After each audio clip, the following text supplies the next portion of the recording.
How's it going, boys and girls? Let's get back into Dragonfall. Let's talk to Jan Goldschmidt. Jan Goldschmidt.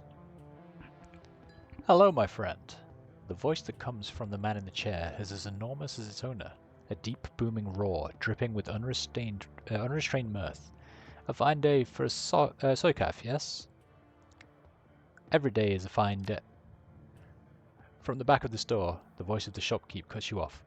Don't mind the fool in the chair. He roars like a traumatized walrus, stewing all day in his own sweat. The man behind the bar glares at Goldschmidt, his upper lip curled in disgust. I tolerate him only because he takes his soy calf by the bucket. Goldschmidt responds with a raucous belly laugh. Apparently he finds the shopkeeper's insults to be hilarious. Ah, Altug, mein Freund. You're as quick-witted and sharp-tongued as ever. I bow to you. Are you going to put... Once again, the shopkeep cuts in. To bow to me, you would first have to vacate your chair. The shopkeep claps his hands together, clasping them in front of his chest. I shall summon a team of determined young men and an ox to assist with the task. With luck, you will be on your feet by nightfall. Goldschmidt smiles up at you, his small eyes glittering. Enough of this senseless bickering. You have approached me for a reason, yes? Tell me, what can Jan Goldschmidt do for you? Something bad is going to happen if he doesn't stop interrupting me. No. Why did you put up with those insults? Do you have any pride? I put up with them because they amuse me. The fact that they amuse me infuriates my dear Altug, who in turn hurls more insults. Goldschmidt raises his soy calf cup in salute, and thus the cycle continues. It is 2 years now that I've been your customer, yes, Altug? 2 years of soy calf and strained patience, yes. And I remain happy. Altug makes money, an ideal business relationship. That all sounds perfectly healthy. Take care, Jan. Goldschmidt gives you a deep nod, his jowls quivering. Until next time, my friend. Today's special is caramel soy calf.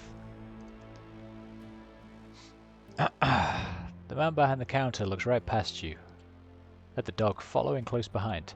Dante, I will fetch his water dish, and perhaps a coffee for our friend here? Yes. The Turk looks disgusted. Very well, a soy calf, he tusks to himself.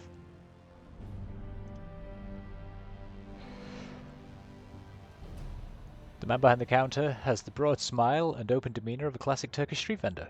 Welcome, honored Efedim. Welcome. And how can Burak Gazi serve you today? Would you like a cup of coffee, perhaps? Coffee, as in real coffee, not soy calf? Yes, for individuals of refined taste, I offer genuine bean coffee from my native Turkey. The cafe owner looks you in the eye. The tone of his voice grows low and serious. This is a top-shelf item, my friend, and not for the general public, only for those few discerning connoisseurs who can properly appreciate it. I think I'm the sort who can appreciate it. Tell me about the Turkish coffee. It is hand-picked by my family in Turkey, a true delicacy of the sixth world. This was considered a luxury even before the awakening, when bean coffee was everywhere, every street corner, they say. Burgazi leans in close, lowering his voice to a conspiratorial whisper. Long hours in the shop have perfumed his body with the commingled scents of coffee, incense, and applewood tobacco.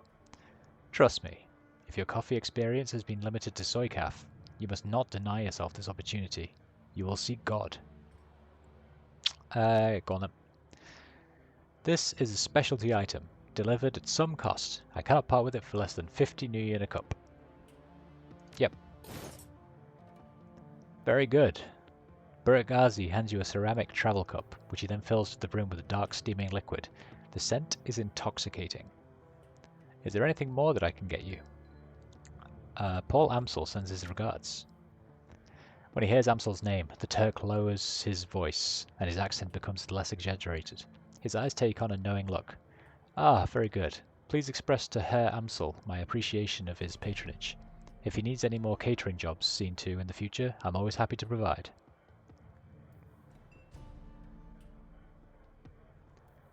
Paul is always pleased to send business your way, Herr Bukazi. He was hoping you could discuss some of the details of his Green Winters order with me. The coffee shop owner offers you a smile. Of course, of course. Herr Amsel is too kind. Bughazi turns his head and calls into the back room. Cammy, come. A young woman bustles in from the back room. Her gum chewing is loud enough to hear over the noise of the coffee grinders. Bughazi spits something out in rapid-fire Turkish. As you wish, uncle. I will see to it right away. Cammy offers you a shy grin, snaps her gum, and hurries back into the room that she came from. My girl Cammy is arranging to make contact with the chef as we speak. This will likely take some time. My chef is a busy man. While we wait, I wonder if you would be so kind as to run an errand for me. A trifle, really. I hate to trouble you. I'm embarrassed to even ask, but I would be most appreciative of your help. What is this trifle? Altug's voice lowers to nearly a whisper. The errand is simple, hardly worthy of you. I've installed a number of data taps to Berlin's fiber optic network. As part of my civic duty, you understand. These taps provide free matrix access to all those who live in the Krizbazar. In order to maintain their, their anonymity, each tap's protocol buffer must be reset every few days. I simply wish for you to visit each data tap and reset it. That's it, no catch. There is no catch, I assure you. It is time-consuming and a bit tedious, nothing more. Just reset the taps and come back when you're finished. There should be 3 of them scattered around this neighborhood. The first one is just outside. Look for the metal box with yellow arrows painted atop it. By the time of your return, I should have the information Herr Amsel requested. Righto. That sounds easy enough. Just outside yellow box. Oh, this, I guess. Data taps protocol buffer is now reset. Hooray! So there should be a couple more.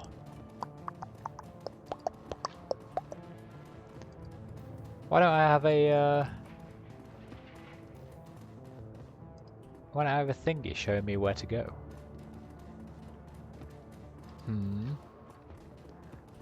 Why don't you riddle me that in your pipe and smoke it? Here's one. That one is now reset. Very good. And there's probably one, I'm gonna guess, back here somewhere.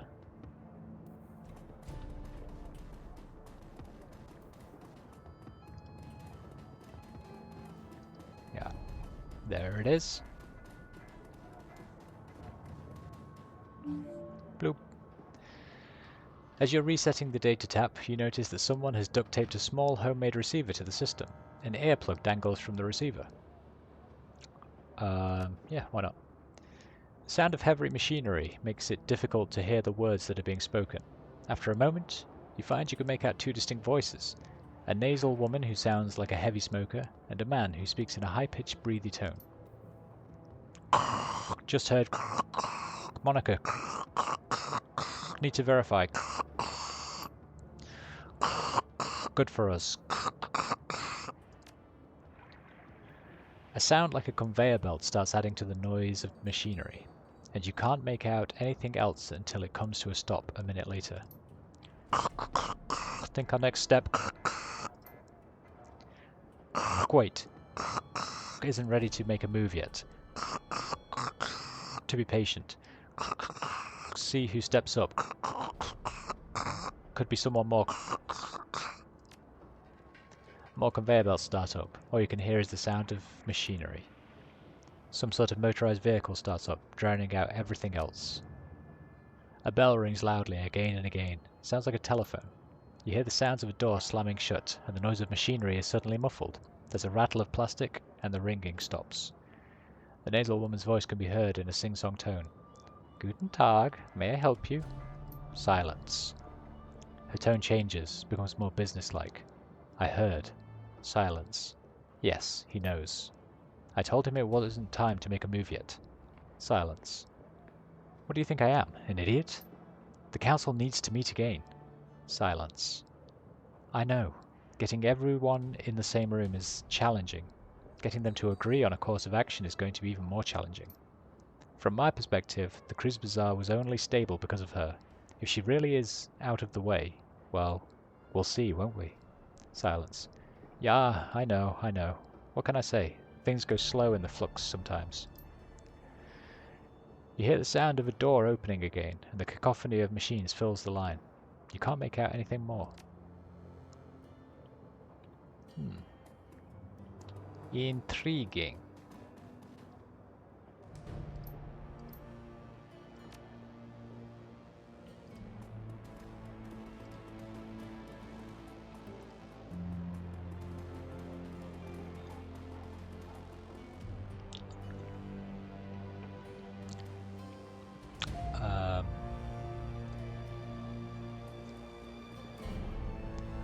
Let's come back here, I guess.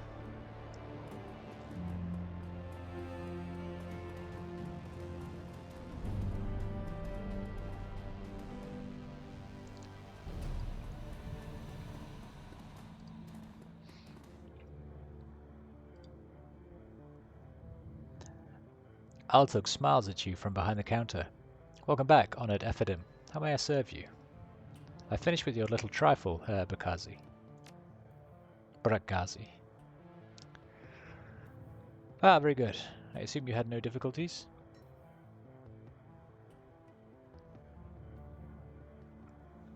So, those taps are a public service, is that it?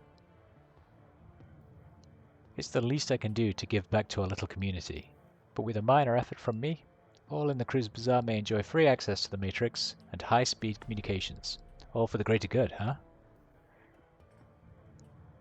I don't know. Seems like whoever installed them is just asking for trouble.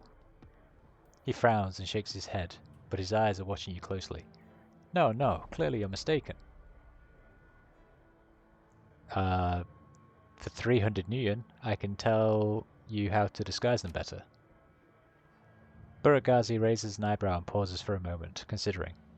Yes, I think that we can come to some sort of arrangement.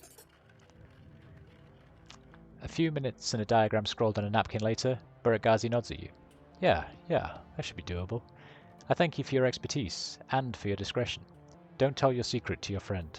He will tell it to his friend.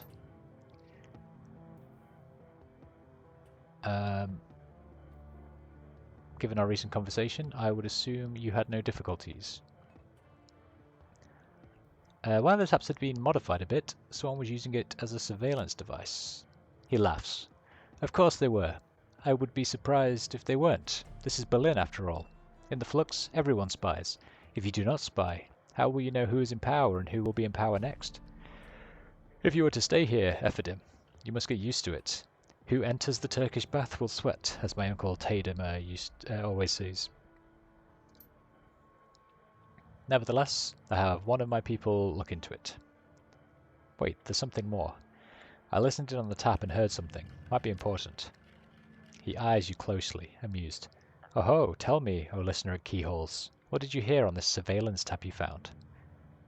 I couldn't make out much. A nasal woman and a high-pitched man. They seemed pleased Monica was out of the picture. The Turk's face falls. News travels fast in Berlin. Those two are known to me.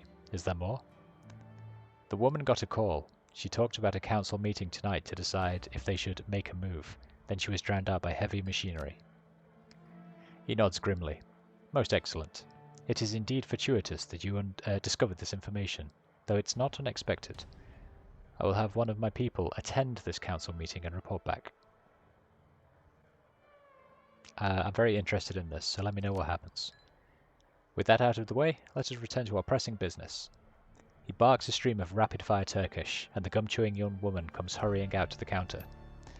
The menu for Herr Amsel, uncle. Cami hands you a folded piece of paper. Inside is a memory stick. Please extend my consolations to him. The death of Fraulein Schaefer must have hit him hard. Beret Ghazi gives Cami a small nod, and she hurries out of the room. When she's gone, he returns his attention to you. Please express my condolences as well. I only just heard the news. Monaco was an important part of this community. He frowns. Few know how important. The memory stick Cami just handed you should contain all the information Herr Amsel requires from our chef in the field. Should you require my services in the future, you know where to find me. Until then, good day.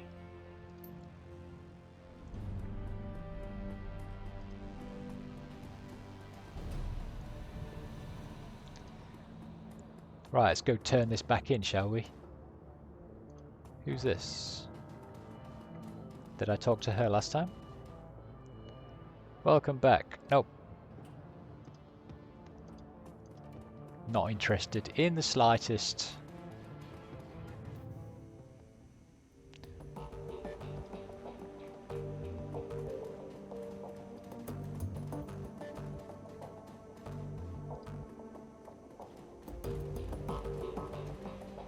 We all here? I got nothing more to say, boss. Let's just get this run taken care of. You can hit me up again later if you want to talk. This ain't the best of times. Come back later if you want to talk. Nobody wants to talk to me. We've got a job to prepare for, Wolf. I don't have time for any more talk. Nobody wants to talk to me. That's not very nice. Wolf! Amsel peers at you apprehensively. His eyes are bloodshot, his expression grim. Did you get the information about Green Winters? Yes, I spoke to Altug. He gave me this memory stick. Let us see what his agent has to say. Amsel snatches the memory stick from your hand and slots it into his computer terminal. He navigates a series of command line menus, and a wall of amber text floods the screen. Amsel scans it, mouthing the words as his eyes flit back and forth. Buragazi's agent tailed Green Winters to a hotel in a cesspool of a kiosk called Dragonfall. The hotel is called Das Kesselhaus. It's a renovated factory nestled deep in the heart of Dragonfall. It appears that Winters is holed up there. Recently, there was some contention between two gangs over control of this neighborhood. Due to the gang violence, the agent refused to follow Winters inside the hotel, but he confirms that he's still inside. Well, what are we waiting for? Iga slings her rifle over her shoulder with a single spare motion. Gear up, people. We have a hotel to raid. Gloria and Dietrich pause, exchange looks with Paul. Just a moment, Iga. Amsel rises from his chair, drawing himself to full height. Even so, he has to crane his neck to look her in the eye. You're an excellent soldier, and nobody questions your competence in the field. Your loyalty to this team is equally commendable. That said, we believe that Wolf is the right choice to lead the team. That makes no sense, you don't know me, but thanks. There's a long pause before Iga speaks. When she does, her voice comes out dull and flat. What? Don't mistake this decision for a reprimand. Monica considered your contributions to the team to be invaluable. But we all know that she wasn't comfortable putting a soldier in charge. Iga speaks through clenched teeth. Her words are measured, but her expression is livid.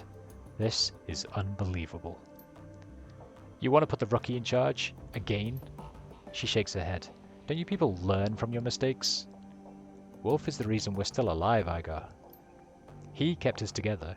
He led us out of there in one piece, making him your golden boy. She sounds tired, resigned, but above all, disappointed. This is more of your flux state idiocy at work, isn't it? Dietrich reaches out, puts his hand on her shoulder. It's what Monica believed in. Igar's voice tightens. For a moment, her control slips and her face contorts in grief. Yeah, and look where that got her. She straightens to her full height. Let me give you a piece of advice. In the field, only two things matter. The mission and survival. Everything else is a distraction. Your ridiculous politics have no place on a Shadowrun. Dietrich manages a smile. What can I say? We're German. We have a history of strong political views. Iga sighs. The tone of resignation returns to her voice. Screw it. Let's put an end to this. I've got the skill and experience to lead this team. Wolf, on the other hand, was appointed by Monica as a joke. If you'd rather he take the lead, I'll abide by that, but I want to hear each of you say it.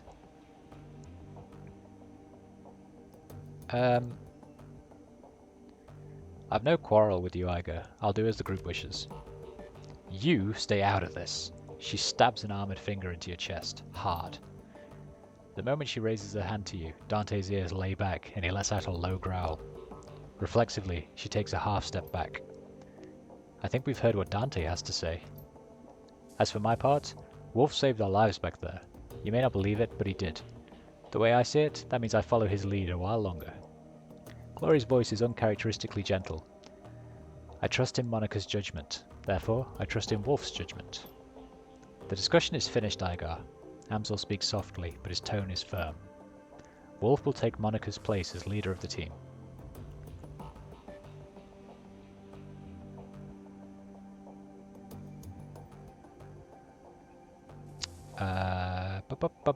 How do we keep everyone on side here? Probably this one, right? I'll do whatever it takes to keep this team and Monica's legacy alive. That includes taking your advice, Igar.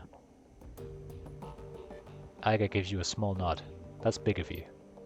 She looks from Dietrich to Glory to Amsel, finally down at Dante, then she sighs. I don't agree with this decision, but I will respect it. She nods again, more decisively this time. Wolf takes the lead then. Conversation closed. It's time to move on. We need to focus on chasing down Green Winters. Indeed. I've transferred the information that we received from Outlook to the computer terminal in the next room. It used to be Monica's personal workstation, Wolf. Now it's yours. Monica kept a variety of notes and dossiers on that machine. I would suggest reviewing her notes when you have the time. Amsel turns his attention away from you and back to his computer screen. Good hunting. I'll eagerly await your return. I wouldn't suggest driving to Dragonkipper. The roads aren't safe. Taking the U-Bahn would be faster anyway. Thanks for the tip, Igar. The U-Bahn it is. Igar nods, then turns to check her equipment. The rest of the group disperses in turn. You now command a team of Shadowrunners. When traveling to new mission locations, you'll be able to choose which members of your team to bring and modify their loadout for the run. When members of your team become permanently incapacitated on a mission, they'll be automatically extracted for emergency medical care. They'll be patched up and ready for action the next time you return to your safe house. Avoid this loss of firepower by always carrying some Bumona trauma kits into the field. These can be purchased at the Street Docks office in the Cruise Bazaar. Good. Anybody want to talk to me now? Nothing more to say. Nothing more to say. Nothing more to say. Wolf, you should probably be getting ready for your trip to Das Kesselhaus. Time is short. I'd like to ask about another member of the team. If you have questions about your teammates, I'd recommend checking your mission computer. I know that Monica wrote dossiers on each of them. Amsel's voice is sad. She'd be the best qualified to tell you about their capabilities anyway. Okay, got a question about the Cruise Bazaar. A little slice of heaven, isn't it? What can I tell you about our Kias? I need to stock up for our next job. As luck would have it, there are a variety of individuals within the Cruise Bazaar who can help you with that. Some are even reputable. What are you looking for? Guns. You'll want to talk to the Metbacks. Old Gennari is a hard man, but he'll cut you a fair deal as long as you treat his people with respect. Look for the Romani caravan on the east side of town. Tech. There's a little shop down the road that you might want to try. Check out the Data Haven on the west end of town. The owner ran jobs for me 7 or 8 years ago, and she's well connected and discreet. Well connected and discreet are good.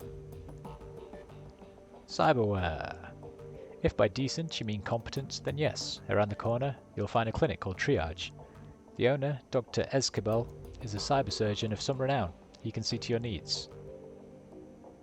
You don't seem overly fond of this Dr. Esquibel. Is it so obvious? Yeah, I suppose that it probably is. I have many friends abroad, Wolf, and I hear stories from Esquibel's native Spain that do not incline me to like this man. That said, there is a difference between a man's deeds and his work. Esquibel is, by all accounts, an excellent surgeon. So long as your association with him begins and ends there, I'm sure you'll get along swimmingly. Tell me what you've heard from your friends in Spain. No, I'd rather not. I've said too much already, and it isn't my place to deprive the man of business. In the end, it doesn't matter what I think of him. When it comes to our suppliers, we don't get to pick and choose. If you want your chrome, Esquibel is your only choice. Magic. Yes, as it happens, the Cruise Bazaar has been blessed with an excellent talismonger.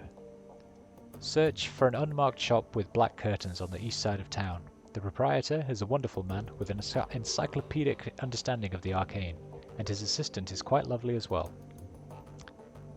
Wonderful man, lovely assistant, black curtains. Got it. Drugs. Yes, there is a guy. He calls himself Zach Flash, and he's more of a street person than anything.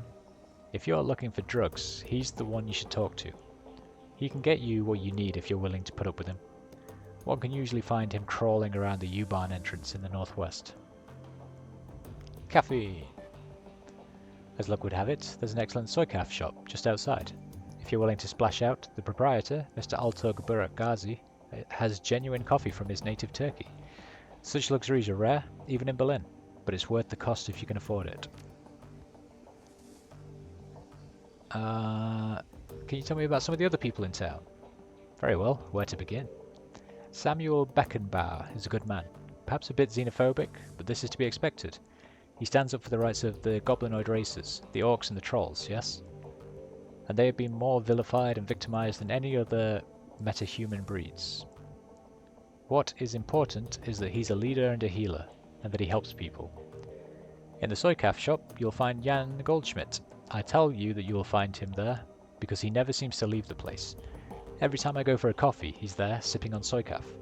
Beyond that, I cannot say what I think of the man. He is a jovial sack of fat.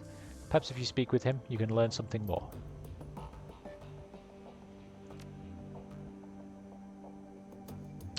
Where can I sell pay data found on a run? Check the Shadowlands BBS on the mission computer. Monica, she used the bidding service there to sell valuable data. Very well.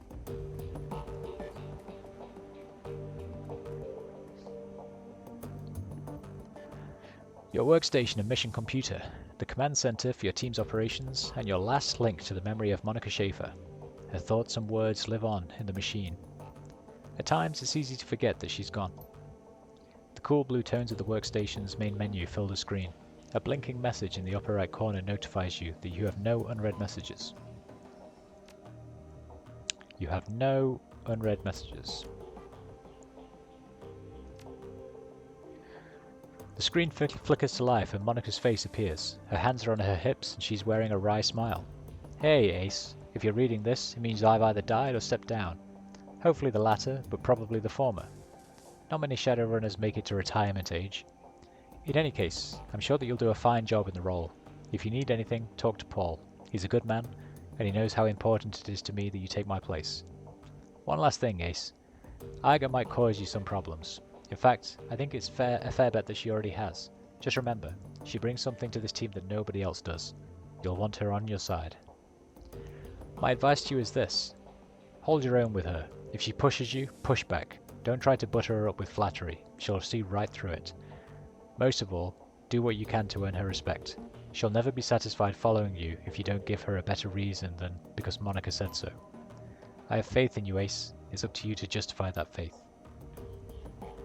She half turns away from the camera, then returns her attention to you. The image is uncannily lifelike. Oh, and by the way, Ace, if you botch this, I'm coming back and haunting your ass. I mean that. The message ends and the image fades. You find yourself back at your inbox.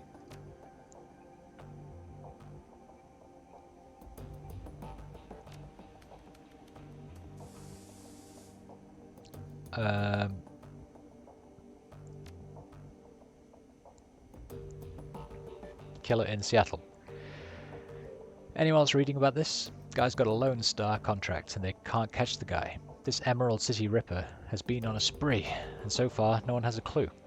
Pathetic. If something like that happened on my block, some vigilantes would have tracked him down and stopped him. Shows how good the state payroll cops are. Who says it's a he? They don't have any leads. Ha! I'll be in Seattle next week. Forward any info you have about this Ripper, and I'll see about taking him out on a date with my Walther MA-2100. I'm sure Lone Star will have a fat reward rating for whoever blasts this goon. Who is Blutz? I think that's the name. I'm still recovering the logs. This hot dogger just trashed my Landtrid hosting server.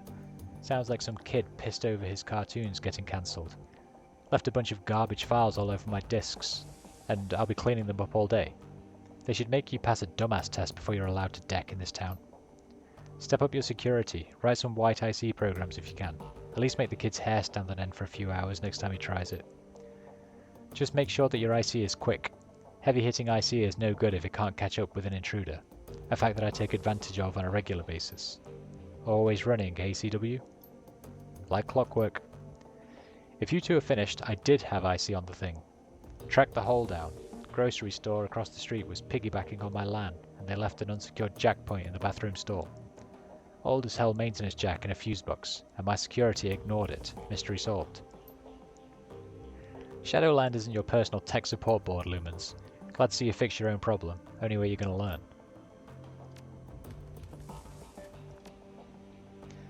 Attach data to escrow account. Data will be automatically sold to the highest bidder. Both parties will remain anonymous throughout the transaction. Yes. Posting successful. Posting will remain active for 2 days. Good. Personnel files. Watch Monica's entry on Amcell. The image of Monica appears on the screen. Paul, a talented and well-connected fixer with contacts all over Berlin. She pauses for a moment. He's more to me than that, of course, but that's neither here nor there. The image winks back off the screen and you find yourself back at the menu. Dietrich, one of my dearest friends, and a shaman of tremendous power. A good man to have at your side in a fight. I tend to use Dietrich in a support role. His magic can dramatically bolster the combat effectiveness of a frontline fighter like Aiger or Glory, but when the chips are down, he's more than capable of dishing out punishment on his own. Can't think of much else to say about Dietrich, just a good, reliable guy. She pauses for a moment. When she speaks again, you can hear a hint of guilt in her voice. He's getting a little long in the tooth for a Shadowrunner. I'm not sure how many more years he has ahead of him in this game, but I'll be happy to run with him for as long as he's able. We'll see, I suppose.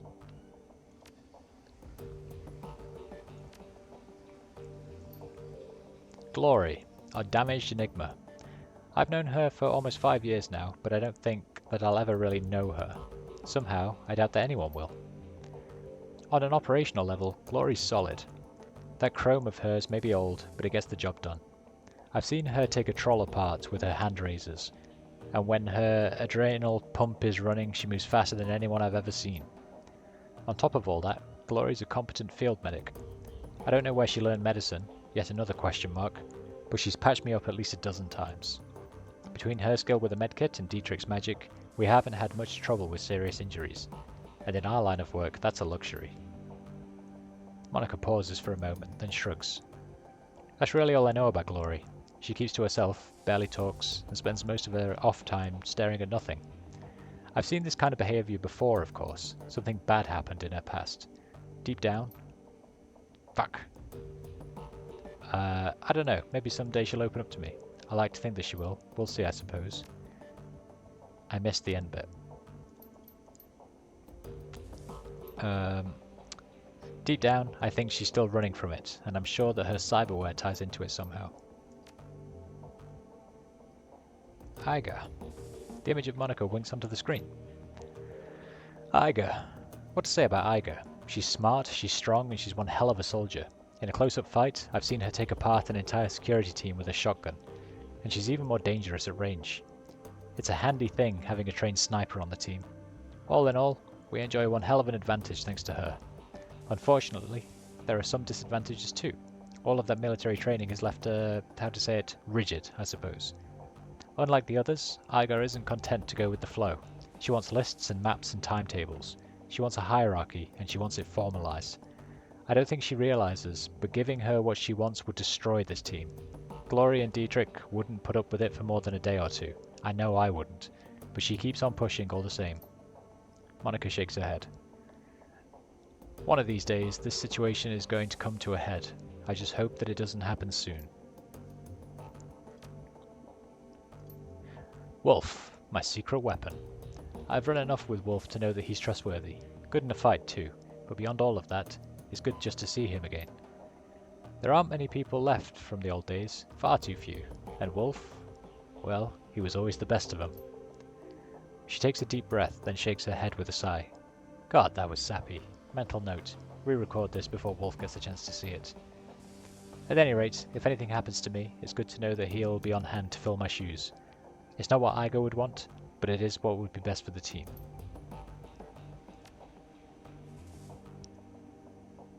Jobs directory. Job main. Review notes on completed jobs. None.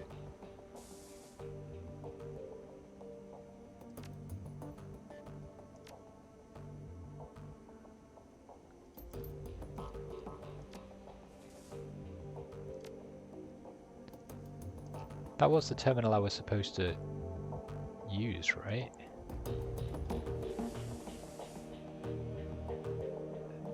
Take the U-Bahn. Okay.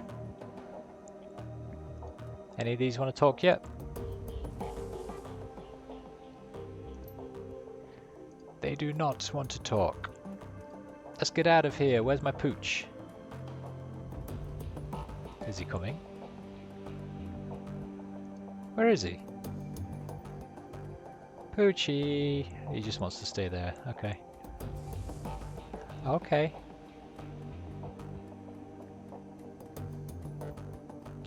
It's alright with me. I don't mind.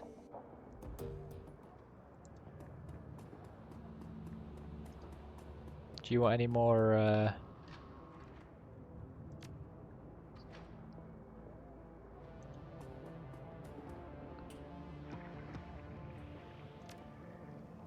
accepting donations? No, you're not. Still. No more questions, Your Honor.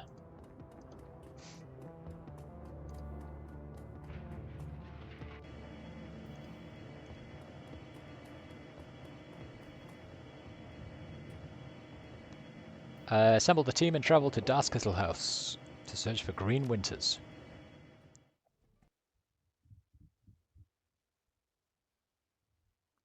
The Drug Pits. Darskistle House Hotel and Nightclub. Crown jewel of the Dragonfall. The filthiest kiosks in Berlin. What's a kiosk? Like, district, maybe? Opening the door to the ground-level dance club is like bashing your head into a wall of sound. Flashing lights stab at your eyes, and the air is perfumed with cheap synthahol and engine grease. Everything in here is cranked up to 11, a playground for the numb. Green Winters is somewhere in this building. You steel yourself for the sensory assault and step inside. The team makes a quick check of their weapons and follows you into Darskistle House. I'm looking good. What's that? Electro Core. I do like that spell. Well, that's going to have to be it, innit? Because I have fuck all else otherwise. But I am wearing my apprentice's outfit, which is better than secure mage clothing, right? Yes. Good.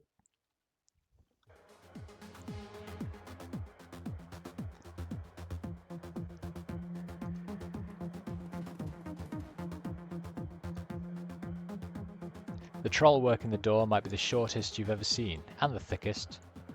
Despite the pounding music and the writhing bodies, his face is buried in a comic book. He looks up, gives you a cursory once-over and sighs. Welcome to Darskistle House, now under new management. Again. There's no cover, just go in and get your fix. That's Kroner at the bar over there. He'll take care of you. He buries his nose back into the comic book while tapping a meaty thumb on the black plastic slung from his belt, a high-powered stun gun. Just play nice, or you'll meet Herr Zapp. Have fun. I'm looking for someone. He taps his nose in his comic book. Keeps his nose in his comic book. I doubt it. This place is filled with interesting people just dying to meet you, so go meet him.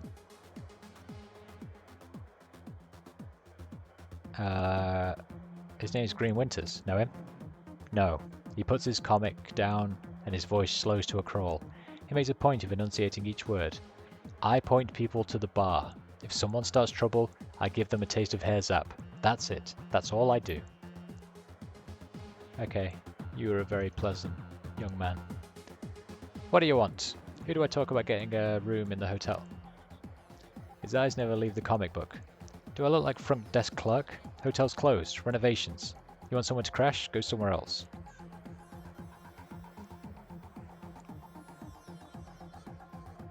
I booked a reservation last week. What's the problem? So now I look like the concierge. His voice slows to a crawl. Blah blah blah blah blah.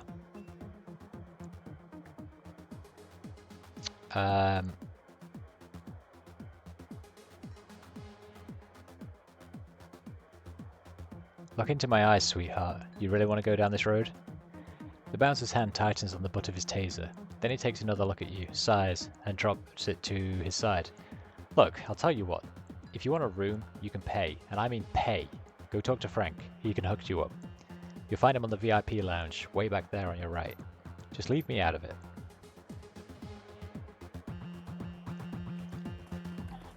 Okay, nice. Let's try and find some things to talk about, some things to do. Music out here on the floor is way too loud for comfort. The scene going down at the bar is even louder. The dealer on duty stands impassively behind the bar. A desperate-looking young woman is pleading with him, apparently to little effect. Alright, Silk. I'm going to explain how this works to you one more time. I get my cash, and you get your cram. No cash, no cram. Period. But I need it, Krona. Come on! Her words come out in a desperate whine. Pale skin, sunken eyes, and a trembling lip all point to the early symptoms of withdrawal. And I have cash. I totally do. It's up in my room, but you guys won't let me up there to get it. Hotels under new management, beautiful. You don't have a room anymore. Whatever was up there, you might as well forget about it. But that was all I had, and I have to get right, soon. Well, maybe we could work out a trade. Cram for services. Services? Understanding slowly shows on the young woman's face. Her eyes go wide. Come on, Krona. You gotta be fucking kidding me. Do you want the cram or not? She sets her jaw, a look of disgust on her pallid face. That ain't gonna happen, chummer. Not now, not ever. The bartender shrugs. I give you about half an hour before the shakes set in. When that happens, you know where to find me. He turns to another customer with a smirk, leaving the desperate young woman crumpled against the bar.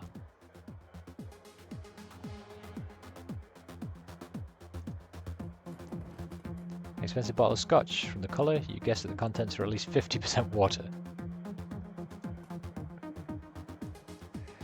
Silk looks up at you, a look of abject misery plastered across her face. Leave me alone, okay? I've got problems to deal with. A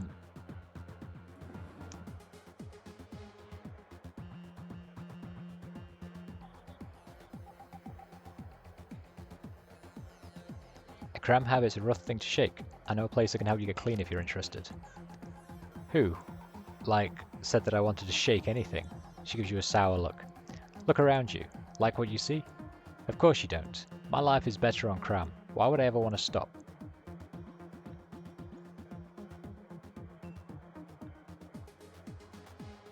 You're near rock bottom, Silk. No, definitely this one. Do you want to wind up working for him? I'll tell you the same thing that I told him. That ain't gonna happen. Maybe not, but in order to keep feeding your habit, you're eventually going to wind up doing something that you regret. Trust me on this. Stop it, please. Just stop it, okay? I don't need your help and I don't want it. As strong as Silk's words are, her voice sounds unsure. From the way that she's fidgeting, you can tell that you've struck a nerve. Do you know what happens to long-term cram abusers? It's a new drug. There are no long-term abusers. And besides, cram is a study drug. It's not like BTL or anything. It won't kill you. Cram is an amphetamine. Keep it up and your teeth are going to rot out of your head, but by that point, you'll be too manic to care, assuming that your heart doesn't give out first. Well, she runs her tongue over her teeth, a worried look in her eyes. I hadn't heard that before. I'm not surprised. Like you said, it's a new drug. But what you don't know can still kill you. All at once, something changes in Silk's face. She averts her gaze and pauses for a long moment. Her sweaty hands clench and unclench. Finally, she clears her throat and looks back up at you. What you've said, it makes a lot of sense. She blinks, steals a glance back at Krona, and shudders. You're right, I need help. I'll take you up on your offer. I should probably tell you, I've tried to clean up before. Lots of times. Never really worked. Take the tube to Kreuzberg, to the kiosk they call Kreuzbazaar. Look for a man named Samuel Beckenbauer. He can help you. She nods eagerly, her eyes full of gratitude. I'll do that. I will. Thank you. It's about time I left this place behind. If I never see another Krona again, it'll be too soon for me.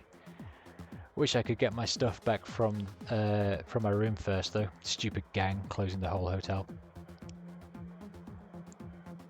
Sounds like the new management stole your property. Answer some questions and I'll help you get it back. Really? That'd be incredible. Her lips struggle upwards into a facsimile of a smile. I really need that money, and I left some things in there too. you know, personal stuff. I can be very discreet.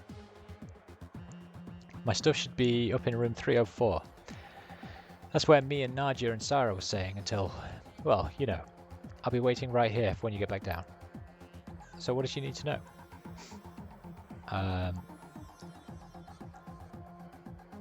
Ever heard of a guy called Green Winters? No, I don't think... Oh, wait, yeah. I bumped into him a few days ago. I remember because his name sounded like a kind of chewing gum. I don't think I remember seeing him leave, so he's probably holed up in his room. I'm pretty sure that there's still some people up there, the ones the gang has missed. I hear they locked themselves in. Tell me whatever you can about the gang that's taken over the hotel. Bad guys. I mean like, real bad guys. The gang that used to run this place wasn't all bad. They kept the cram flowing, and the prices weren't too high. They never hassled as long as I kept buying. The new guys killed them when they took over. Now I'm stuck dealing with assholes like Krona. The floor manager, Frank, had a thing for my girl Sarah. He was always coming into her. Jick. I was like, Jesus Christ. He was always coming onto her. Coming into her, Jesus. No matter how many times she told him no. I haven't seen her since the takeover, but he won't stop asking me about her. Guy's a real creep. That's about all I can think of. I steer clear of the new guys when I can. She steals a glance over her shoulder at Krona, a scowl on her face. I shouldn't have to tell you why. Tell me about the layout of the hotel. Well, it's a nice enough place for a factory. Let's see. So the second floor is a security station. Lots of high-tech stuff up there. And I've heard stories about the penthouse level. Something about a sealed vault. There's supposed to be something real valuable in there, but nobody knows what it is. Doesn't stop them from talking about it, though.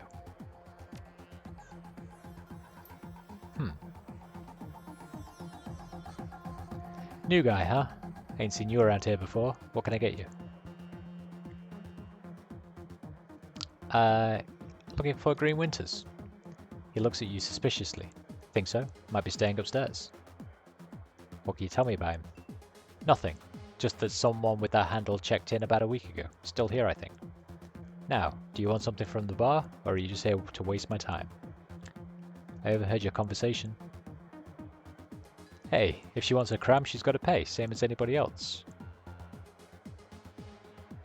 Your bosses might like to know that you're jamming their customers in exchange for their merch. What do you think? Okay, pal, here's the deal. The guards here, they don't discriminate. If I call them, they're going to kill everyone in this room other than me. So unless you want to see the bodies start dropping all over this club, you back the hell off.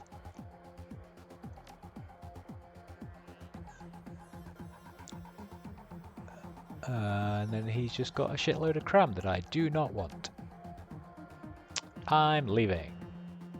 Is that all he does now? Just sells... Yeah. Just sells the shit. Here's this guy, Frank.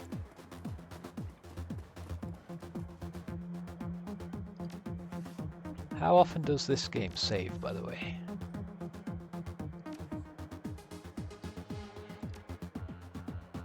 Game saved, actually. Is it F4? Is that a quick save?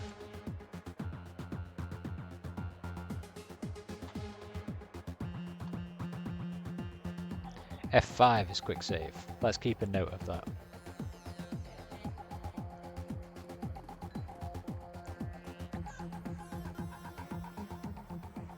Pinned to the floor manager's "too expensive for this neighborhood and too baggy to be his suit" is a name tag. Frank. Yeah, what you need? Reluctantly, he shifts his attention away from the elvish dancer swaying in front of him.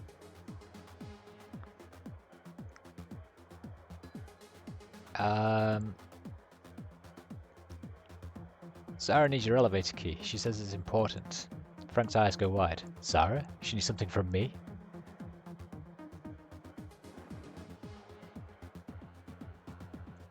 That's right. And if you help her out, it sounds like she'd be grateful. Okay, yeah, okay. I can't leave the floor on duty and all that. And I can't just hand over the key. I can open the elevator back up though, and you can let her know. For 200 Nuyen I could. Okay, alright. Frank rubs his hands, a barely contained look of excitement in his eyes. He hands you a cred stick, then fishes a small remote out of his pocket and presses a button. The elevator's open. When you see Sarah, you tell her that I'm glad she's okay, right? And make sure she gets that it's me helping her. Sure thing, Frank.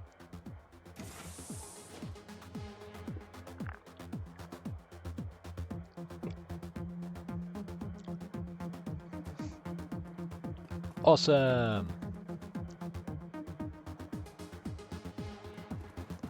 Anyone to talk to around here? Who are you? Party girl? Is that the elevator?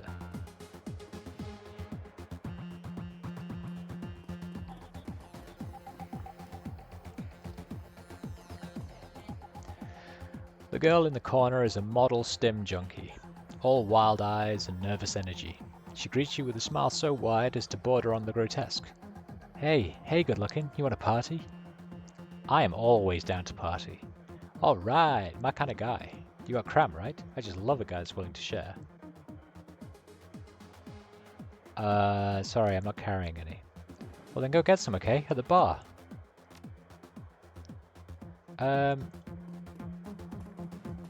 Okay.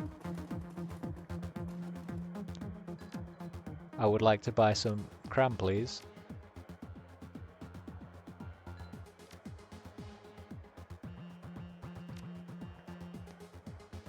Because apparently I'd like to drug this girl.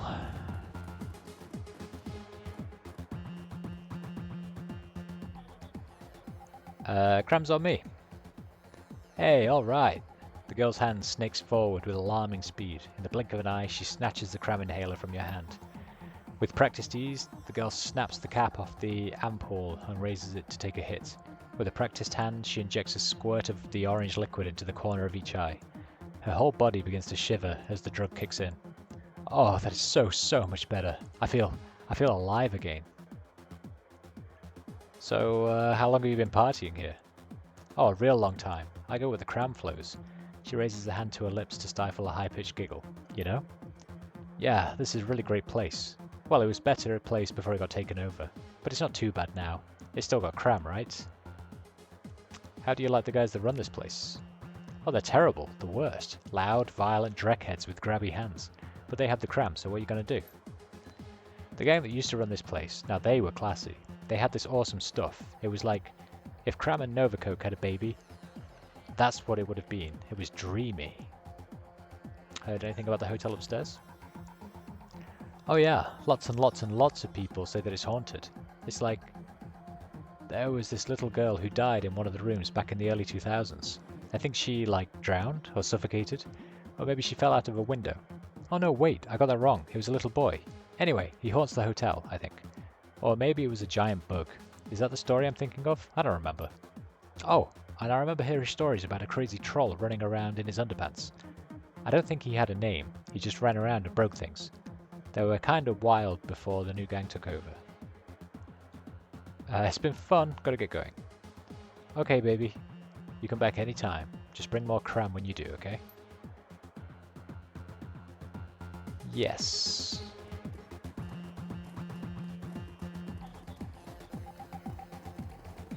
Okay, so just to be clear, this was the elevator.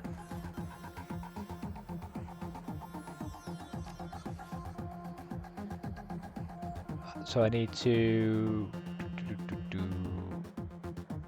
access Silk's belongings and locate Greenwinter's.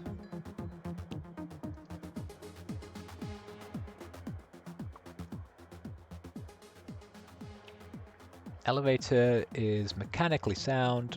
That's about all it's got going for it. Candy wrappers and used syringes litter the floor, and the handrails are inexplicably sticky. It would appear that cleanliness isn't a high priority for the hotel staff.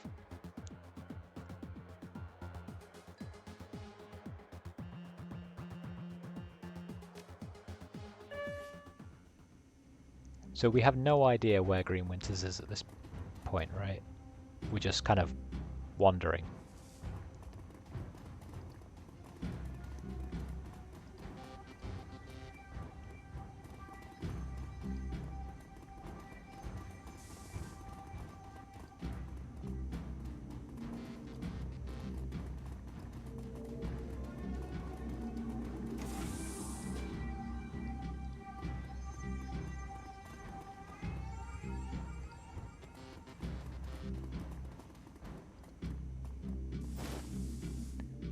I got a trauma kit. La la la la la la. That was worthwhile. I'm happy I did that.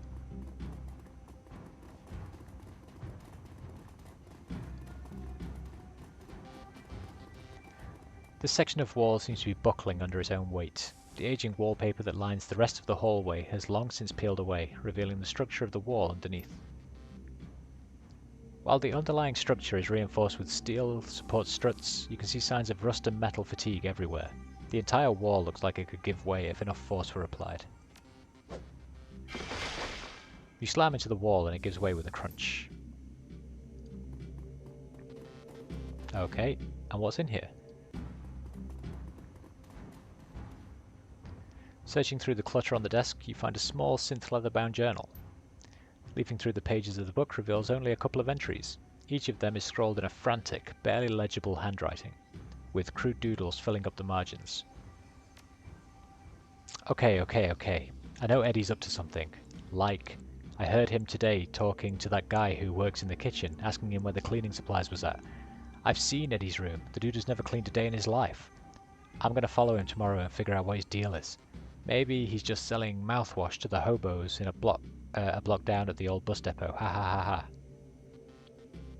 Okay. Like, I've a day in his life. What his deal is, mouthwash hobos, old bus depot. I knew it. Fragging Eddie. I saw him yesterday. I was up on the 3rd floor because the vending machine broke down here. Vending machine down here was out of Soykaf. So he came up and went over to the out-of-order latrine. He punched in the code. Didn't know I was watching, did you, Eddie?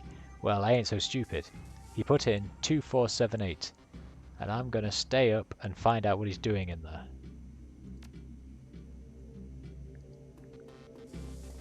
Okay.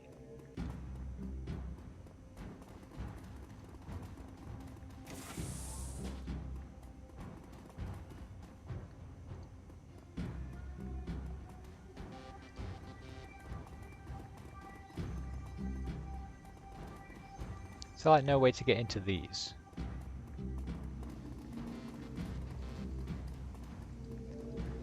Please let me in.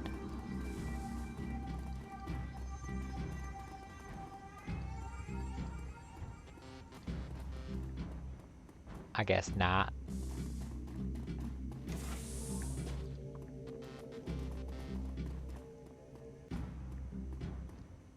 Philco Dynasafe Computer Control System v2.5.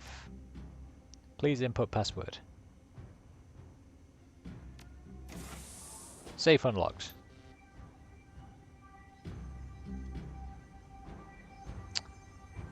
Ares Predator. An Ares Classic, considered the premier heavy pistol on the streets. Has a smart link system for increased accuracy.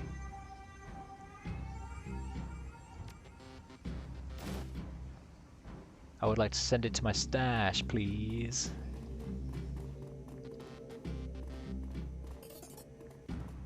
And money. Holy moly. Holy moly.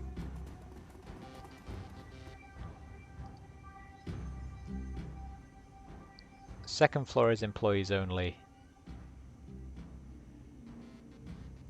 Should we go see what's up there?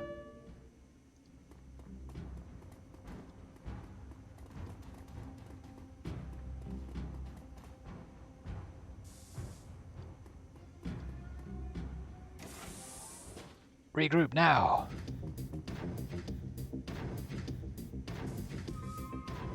I thought we'd killed all of them. What are we... Who didn't we kill? Okay. Let's get me over here.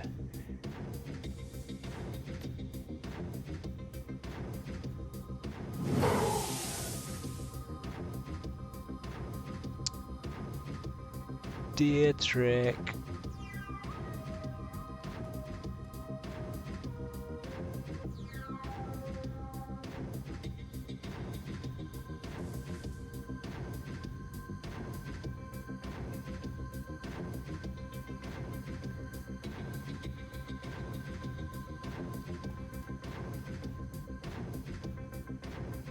Iger, I would like you to kill someone, please. Oh, you don't miss. It's all good.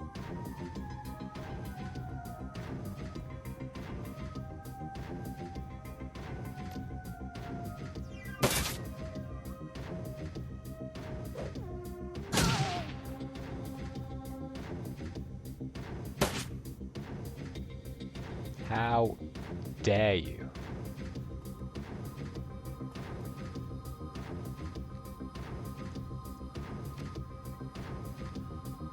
Right, you. Wounded 16, wounded 7.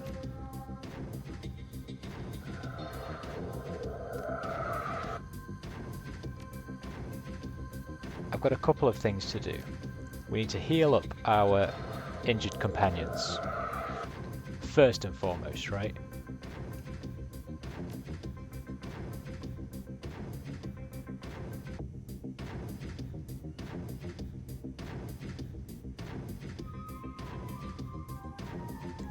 You, now,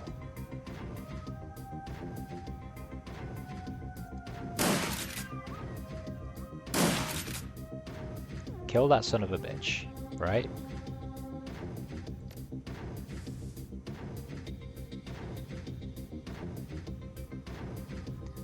What does this do? A line of fire controlled by the caster directed at one target.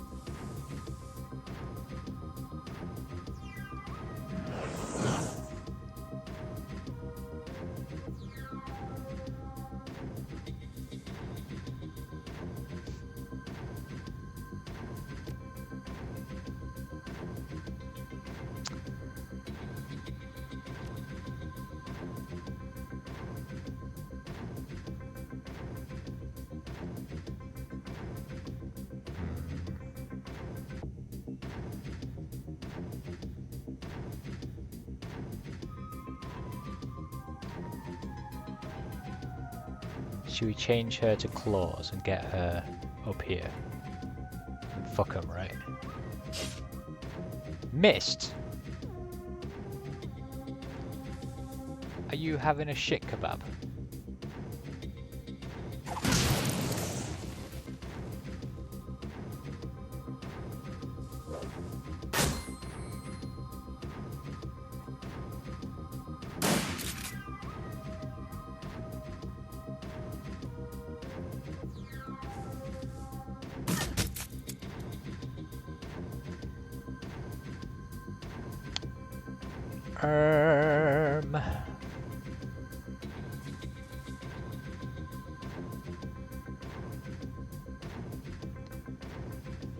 Right, what have we got? You've only got 1 AP, because of course you do.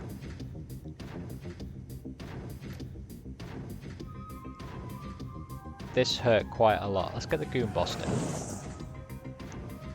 Fuck the boss, right?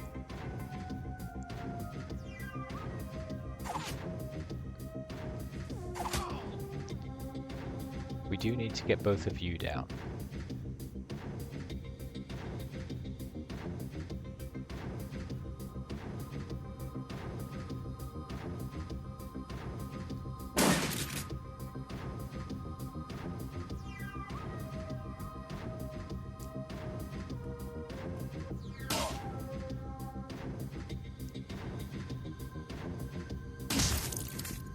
Nice.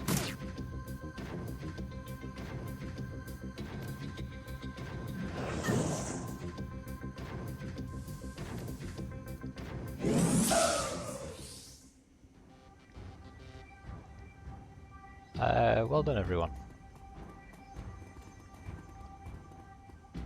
Not too sure why they were attacking me, but probably because we're not employees. Ha ha ha. Am I right? Or am I right?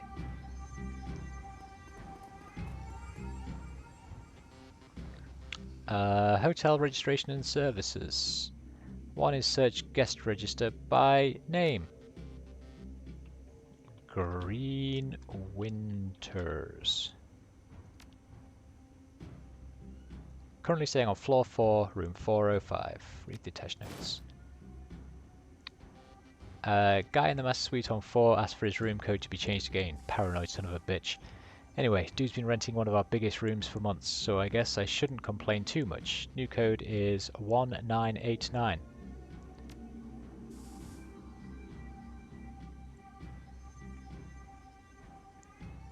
What was admin services? Enter the admin password. I don't know what the admin password is.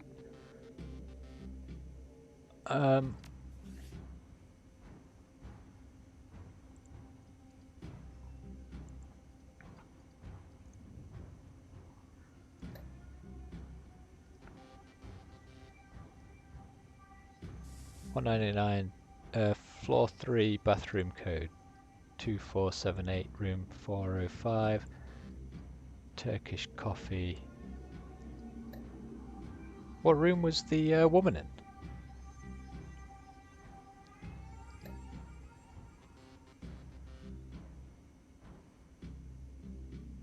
The woman downstairs told me a code, right?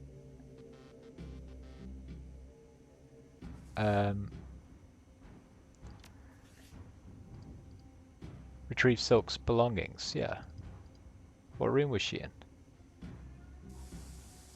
Why doesn't it tell me? Why? I'll be back for you later, machine. I might need you.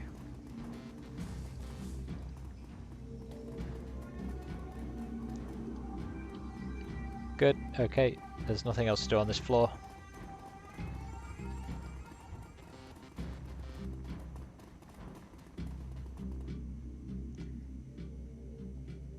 Let's go to the 3rd floor.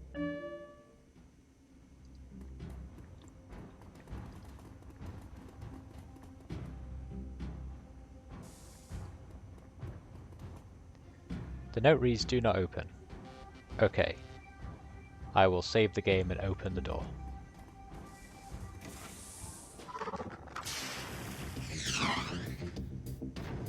Ah, I see.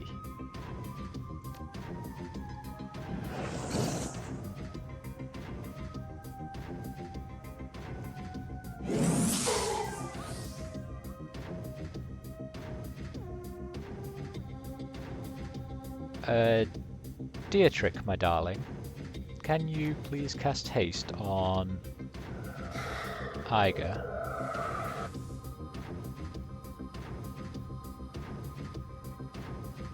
Then Iger, let's get you up in here with your shotty.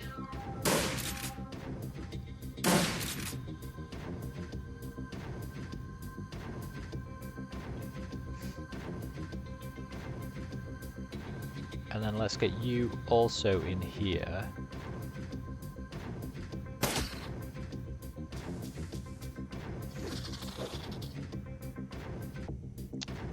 Well, that is awfully handy.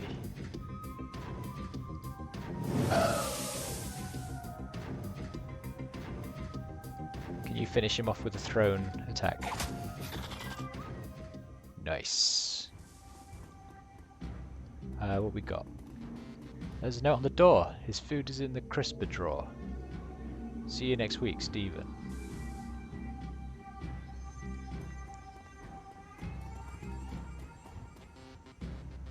Was that supposed to be someone's pet?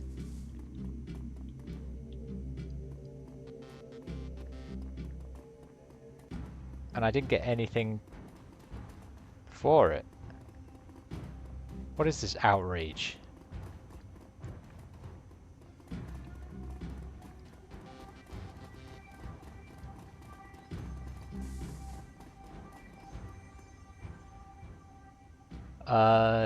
Scratched and dented bathroom door, locked with a simple hydraulic locking mechanism. Oh, this must be from here, right? 2478.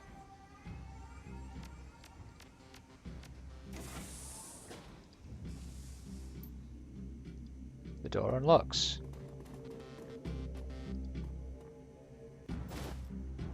And we got some jazz.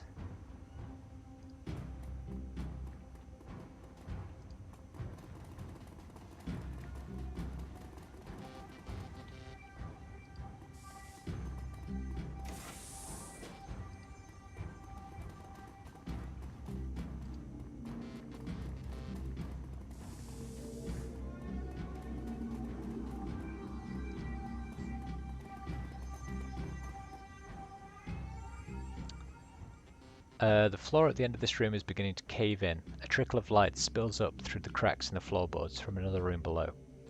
With a little force, you could probably open a hole big enough to drop down to the second floor from here.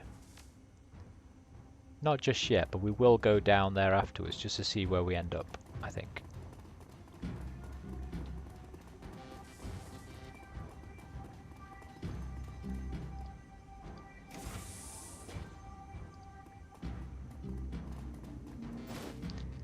I will take Silk's encoded cred stick and her teddy bear and her cookbook, which is everything that she wanted.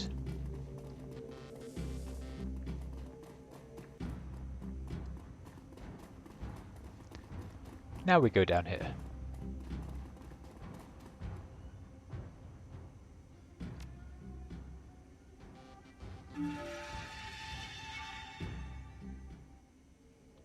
And I end up, oh, somewhere completely different than I expected. Quick save. Frightened man. Hello, frightened man. Please don't hurt me. I'm just a line cook. The cook's darting eyes are wide open, and behind them you see pure animal terror. If you let me go, I won't tell anyone. I promise. What are you so afraid of? Wait, you're not with those guys out there. Well, I just thought... Take your time. I'm not going to hurt you. I thought you were one of them. You know, the gangers that took over and shot up the place. I work... He catches himself. That is to say, I worked for the previous owners. When the shooting started, I shut myself in here. They, whoever they are, haven't figured out how to override my keys yet. It's been a day and a half. I don't know how much longer I can stay in here. Anything you can tell me about the place? Okay, I think there's some sort of chop shop up in room 401. Like, low-level street dog stuff. I had to deliver a room service there one day when we were short-staffed. What I saw when they opened the door scared the dreck out of me. People hooked up to tubes and stuff. The door code was 5870 if you want to take a look. Who's the stiff by the sink? That's the head chef, Felix. He took a hit to the chest when they raided this floor. I thought I could stop the bleeding, but the cook lowers his gaze to the floor at his feet. I couldn't. You're right next to a walk-in fridge. Don't you think it'd make more sense to drag the body in there than to leave it under the sink? Yeah, that'd probably...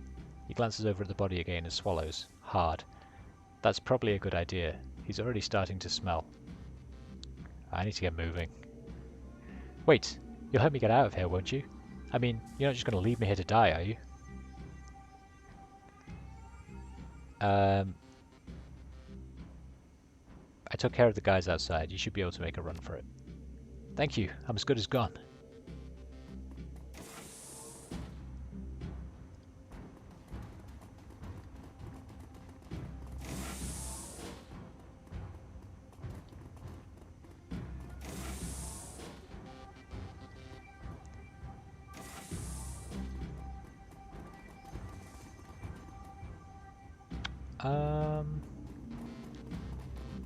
Well, how did he get out here?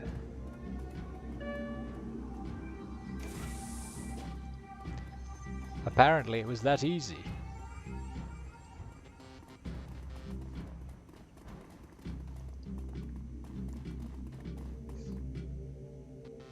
So we've done that, we're on that, we've done that. 4th floor and penthouse, I guess.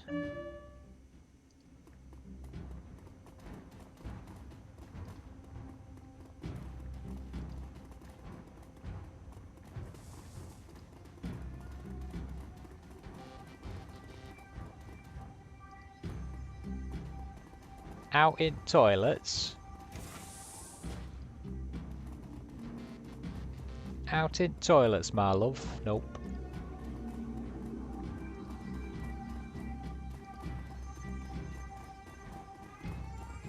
This was the keypad to 405, which he said was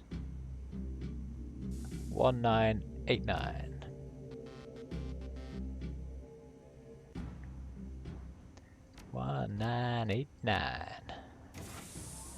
The door unlocks. Zoobity boopity boop.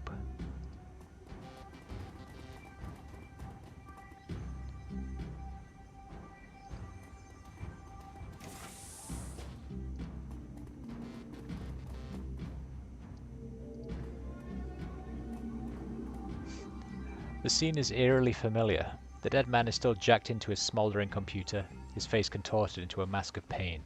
Blue smoke spills from his data jack, like Monica.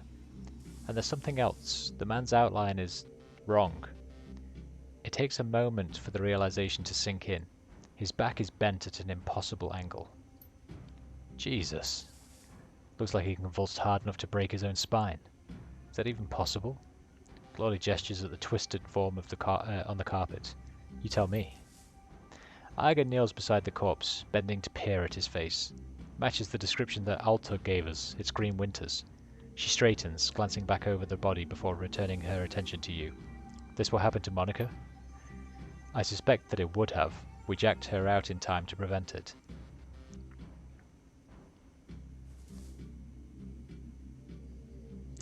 Too bad he didn't have a buddy to jack him out. He'd have been just fine, right, Iger?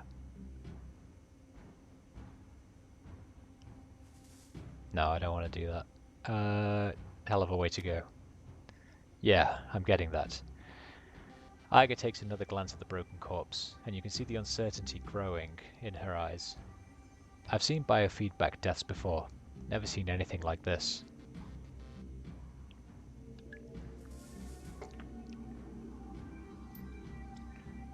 Kneeling to inspect the body, you find smears of blood on the carpet under Winter's right arm. Moving the arm aside, you find a number written across the floor. 91612. You use your PDA to take a hollow pick of the number and the body, then step away.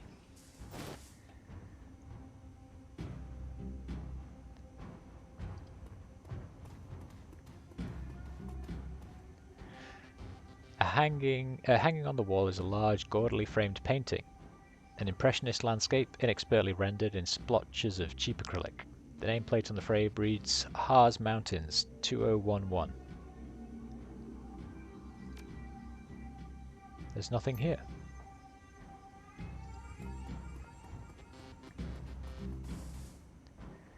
Hanging on the wall is a large, gaudily framed painting, an unimaginative still life of some kitchen object sitting on a table. There is a small locked safe inside the wall behind the painting. A keypad mounted to its base glows invitingly. What was the 91612?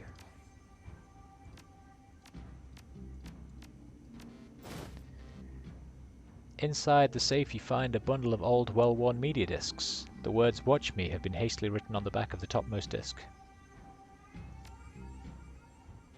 The disc labelled "Watch Me" looks almost new. The others are clearly much older, and many of them are badly scratched. The last two discs in the bundle are stuck together, and when you try to pry them apart, the readable surface of the bottom disc peels away.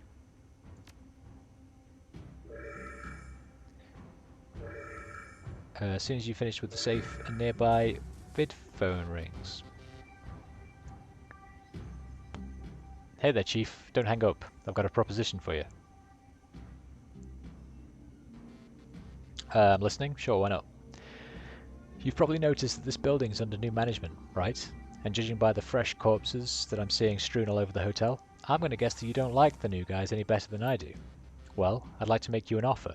You help cover my escape, and I'll get you into a secure vault on the top floor. Belong to the leader of the gang that used to run this place. Trust me, it's still secure. I set up the security protocols myself. The last decker they brought in to take a crack at it came back out on a stretcher. They haven't found too many volunteers since then. Tell me about the gang that used to run the hotel. They called themselves the Schwarzherzen, and they pretty much ran drug and kip until a few days ago. They weren't a pleasant bunch, but they were better than the jackasses we've got here now. There's something about this that you're not telling us. From the pause on the other end of the line, you can tell that you've caught Blitz off guard. Yeah? What's that? If you set the Matrix security for the vault upstairs, you must have been a member of Schwarzherzen. That's not the kind of job that a street gang would hire a contractor for. They'd use someone they knew, that they could trust. Yeah, okay, I was a member, for a while. But the old boss got himself killed in a firefight, and his second-in-command took over. That was when the new guys moved in. I guess that they sensed weakness, and Schwarzherzen was still disorganized from the transition. Anyway, long story short, I don't consider myself a member anymore. I just want to get out and do my own thing. That's quite an omission. I wonder what else you're not telling me. Look, what does it matter to you if I was a member of Schwarzherzen? I'm sure that you have some shady friends too, but I'm not going to ask about them because it's none of my business. Let's just clean out the safe and get out of here, okay? Okay. Room 505 on the penthouse floor. Come rendezvous with me here. I'll take you to the vault. Okay, let's go get some loot.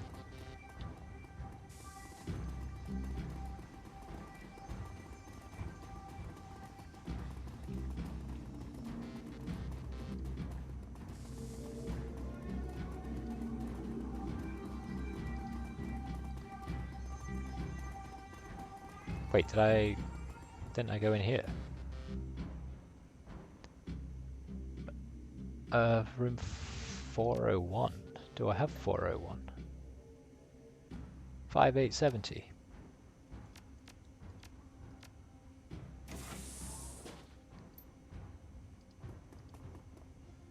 Oh, hello.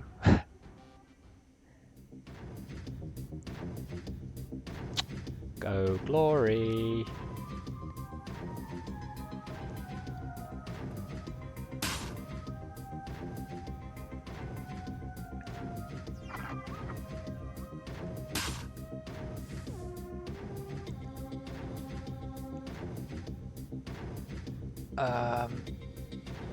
Who else we got?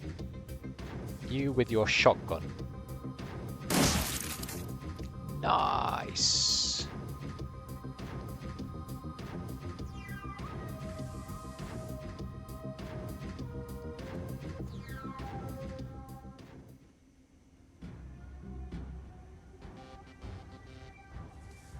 Where are the other enemies? Why am I still in attacky-tacky mode? Let's give her haste. So that she can move up into here. How about that?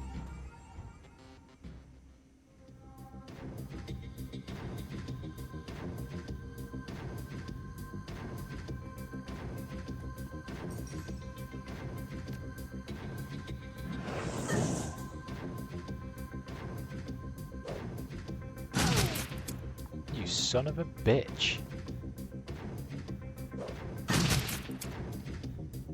Double bitch. In fact, you know what? No. No, no, no. You're gonna come up here and heal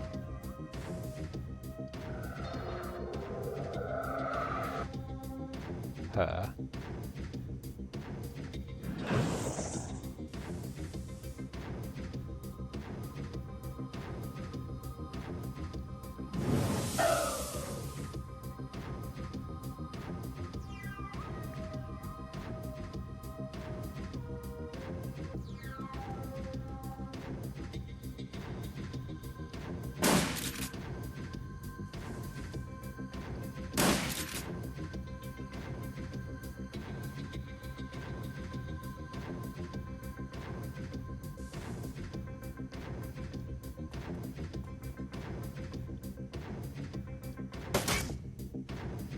Blocked.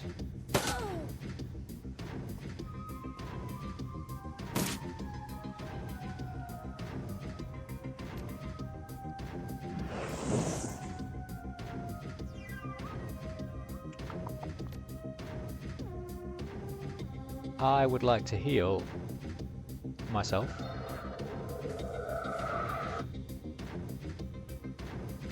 You can do some throwy.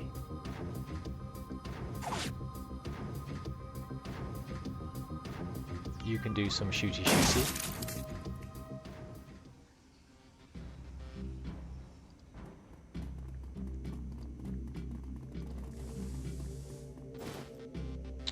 A medkit, nice. Schematic auto injector hyper.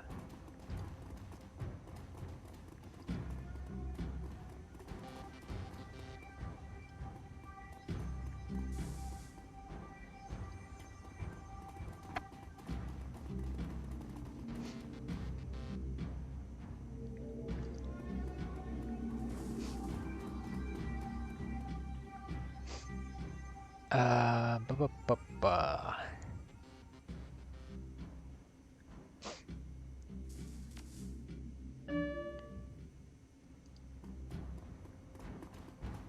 Psst, over here.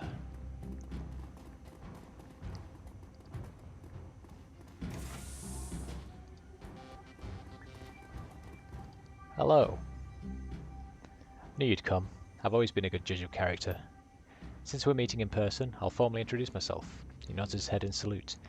Blitz, Decker Extraordinaire, at your service. A pleasure. The vault's just around the corner. Once we get there, I can unlock it with a few clicks on the keypad.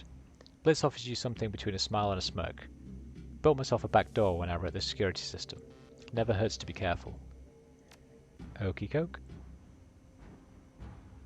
No objective, open the vault.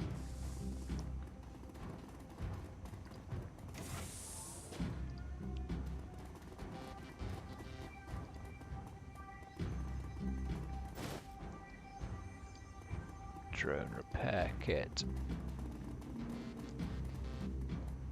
You got to explore, right?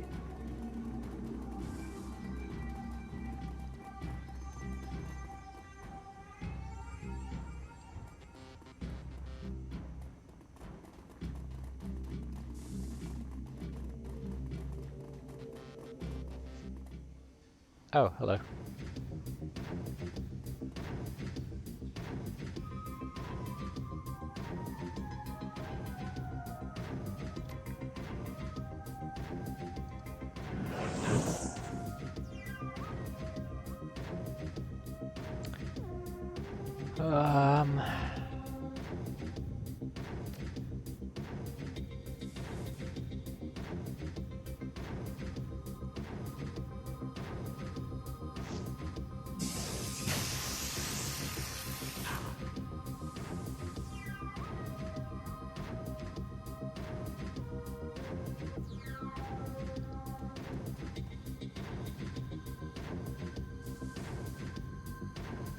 What do you mean line of sight blocked? Come on, man. Don't give me that garbage.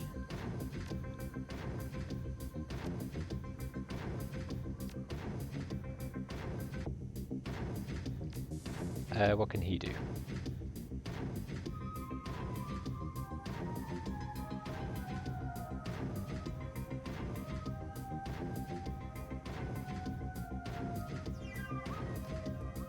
Let's get him over here. Oh god, there's more of them. Oh good, he missed. A lot of times.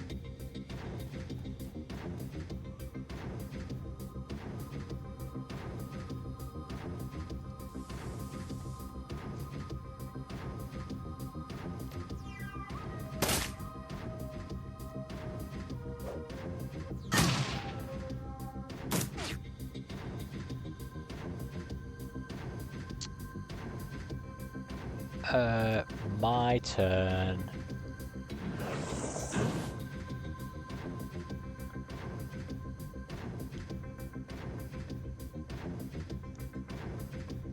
Let's get our fella here to heal our lady here.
Right. Come on, lady. Nice.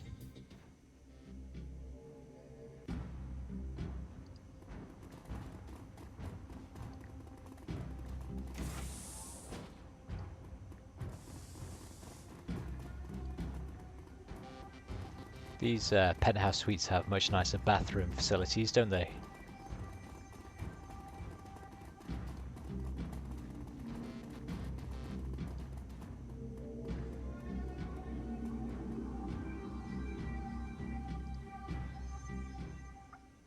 Alright, here we go. Tap a tap tap. Done. Wait, when did that thing get installed? Take cover.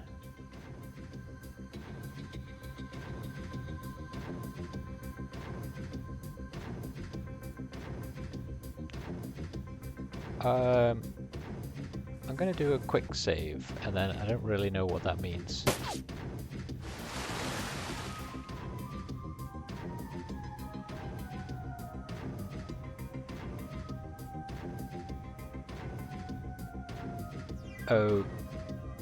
Okay, what can you do?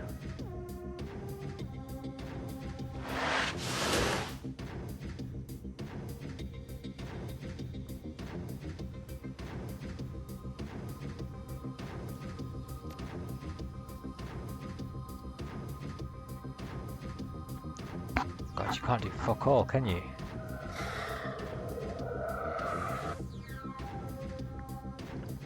Let's get Aga up here maybe, so that she can...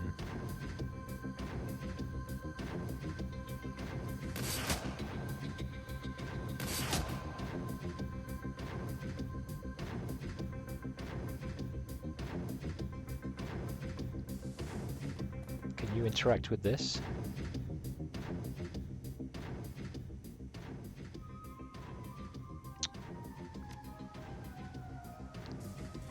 You can't? That was a waste. Fucka fucka fucka.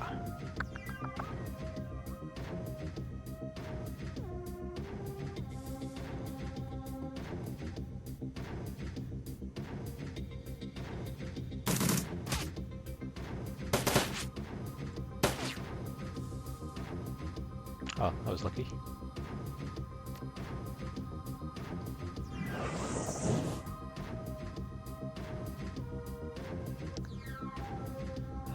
Dietrich, what are you doing? In fact, no. Let's use our beloved sniper. Finish some of these bastards off.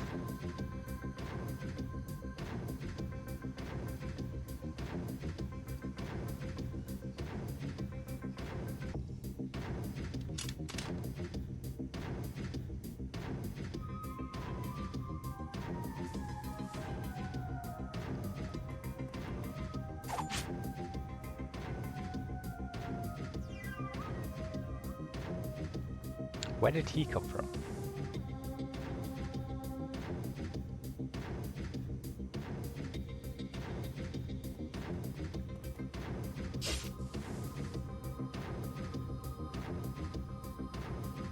Escape chance. What does this mean?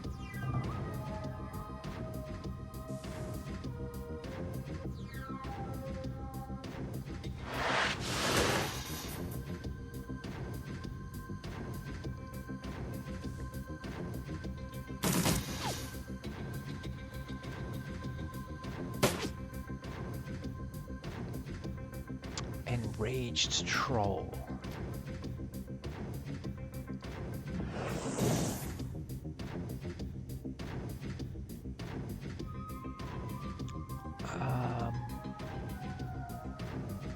Okay, I get shotgun time. Come and stand right here and start shooting at this bastard.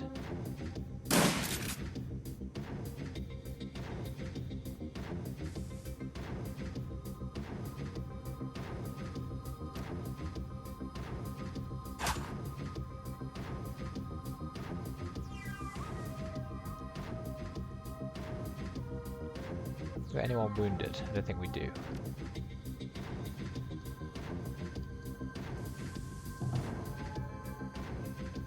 Oh, cool.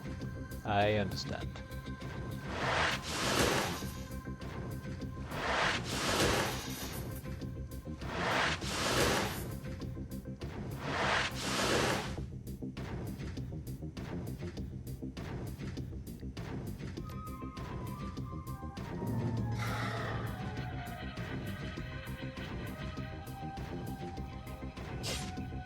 Stop missing! Stop missing!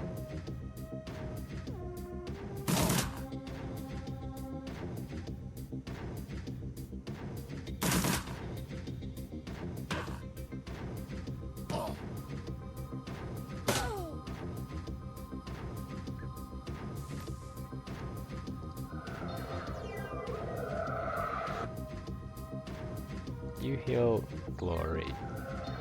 You heal yourself. Whilst also missing him. Obviously.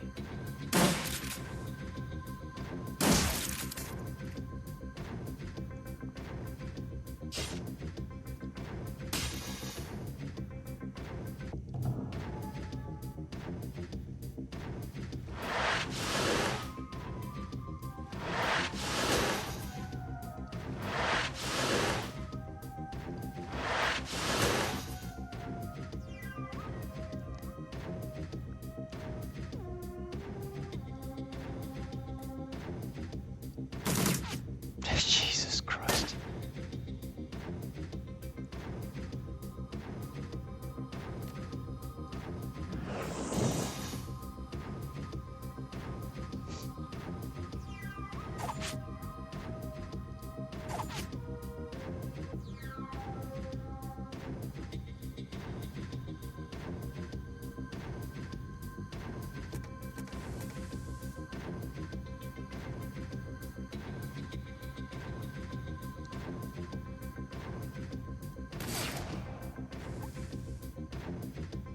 Someone, presumably, is able to kill this thing. On this turn. I mean it. Thank you.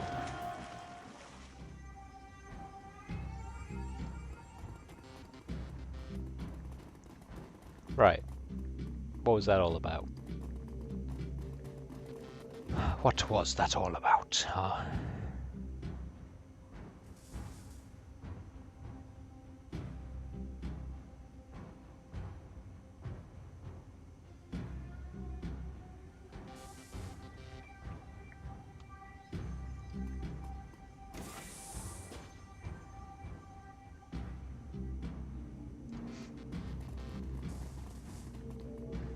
Right, what do we have? Let's pick up this.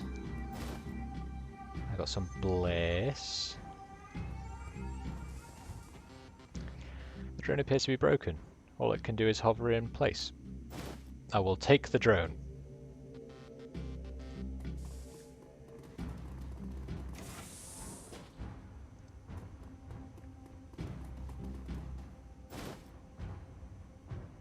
Drug formula of jazz. Some money. Nitro adds strength and willpower. I will send it to my stash. That's all he had in here? Trek.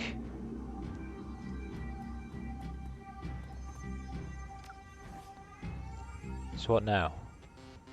Return to the Cruise Bazaar and return Silk's belonging. Okay.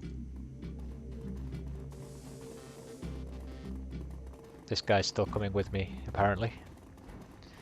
Because we're now BFFs, innit?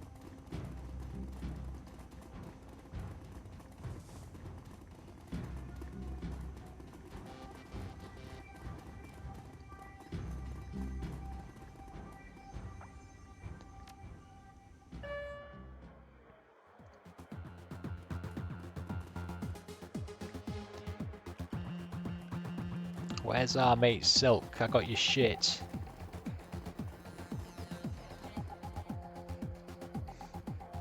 Have you found my stuff yet? I really need that money. I have, but I think I deserve some credits for my effort. Okay, yeah, I can get behind that.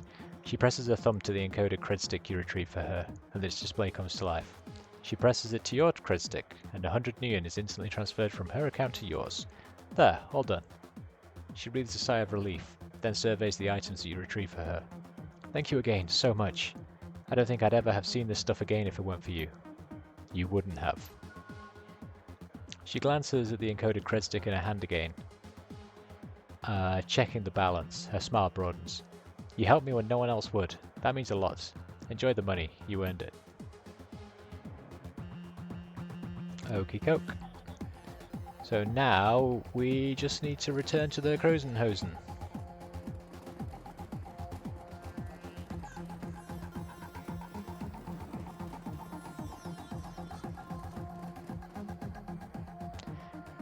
Hey, thanks for the assist. Can't tell you how happy I am to leave this place behind. No problem. Blitz nods at you, then abruptly changes the subject. Say, you wouldn't happen to need an overhot decker, would you? Because I suddenly find myself unemployed.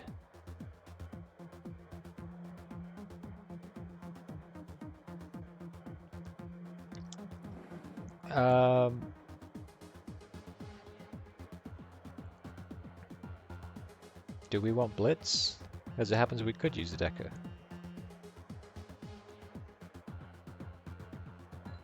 Why wouldn't you? Why wouldn't you take him? Excellent. Fantastic. I promise you, you won't regret it. Yeah, why would you say no? I mean, I don't need to use him, right? The Cruise Bazaar. Your team makes its way back to the nearest U-Bahn station. 20 minutes later, you're on a return trip to the Cruise Bazaar, leaving the filth of the Drogen Kip far behind, but the image of Green Winter's twisted corpse continues to linger in your mind. You lift one of the discs that you pulled from Winter's safe to the light. Reflections dance off its surface. With luck, you'll soon have the answers that you've been looking for.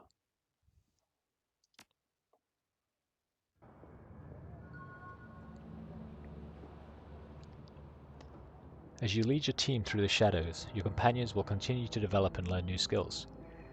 Clicking the icon in the lower right-hand corner of the screen will open Crew Advancement menu. When this icon is highlighted, one or more of your companions is eligible to learn a new combat skill. Okay.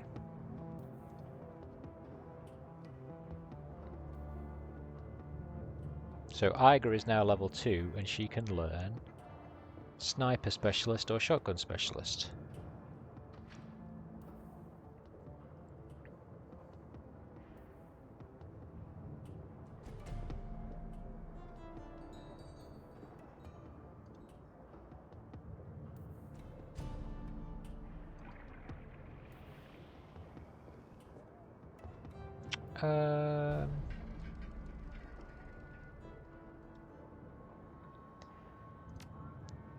Yep, she can be a sniper. You haven't learned anything pistol or razor. Yeah, you can be a close-up girl. Glory gains a melee attack, a razor slash followed by a kick. Pierces 1 armor, may do blah blah blah.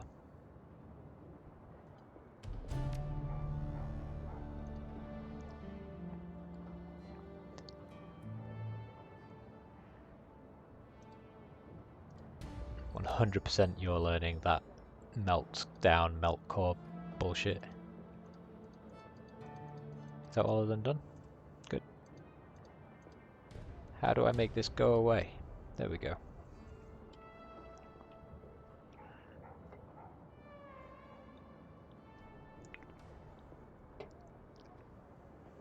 Right, what do you think?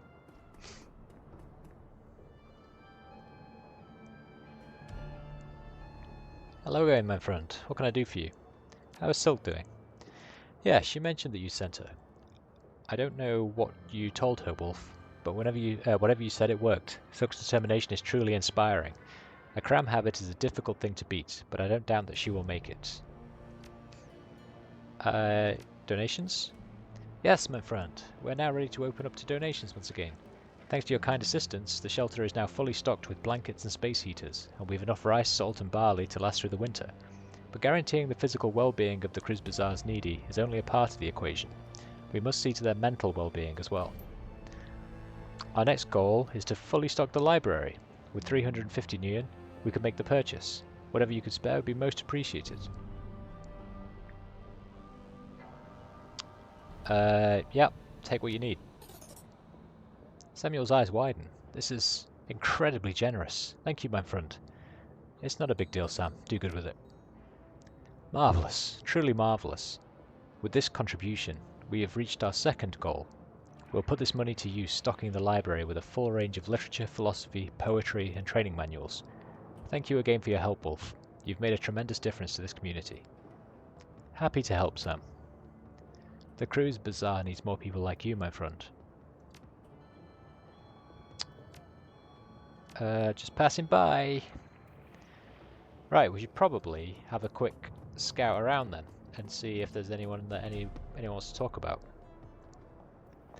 The old troll putters around, his artificial joints complaining loudly. He seems heavier today than when you first met, and he takes your approach as reason to seat himself and rest.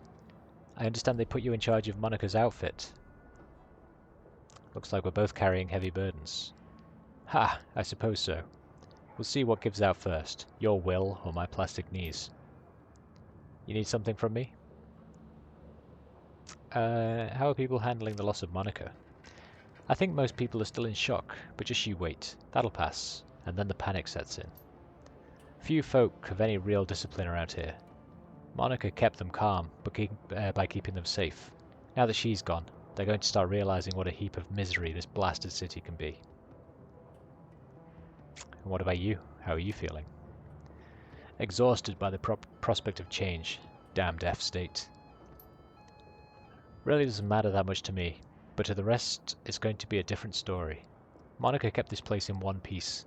She read the flux like a bird reads the wind or a fish reads the current. Without her, there's no telling what's going to happen. I'd like to hear a little more about you. Let me guess, you want to know how I lost these legs? Those prosthetics are antiques. Not like your modern cyberware, that's for sure. Just a few better options, at the time. Lost the legs during the Euro War, if you must know, in a bombing. Now you need something else? Nope. I am just snooping. I'm being a snoop-a-de-doop. Hey, Simmy. Now talk to Simmy. The girl with the chip in her head stands with her eyes closed, rocking back and forth. She looks so frail that a light breeze might knock her over, but she somehow stays on her feet. Whether by coincidence or some kind of preternatural junkie awareness, she opens her eyes when you come near. I know you. I'm Wolf. Pleased to meet you, Miss Kim. Which leads to Kimmy, which leads to Simmy. Simmy Kim is what most people call me. They think I don't know why, but I do. Monica explained.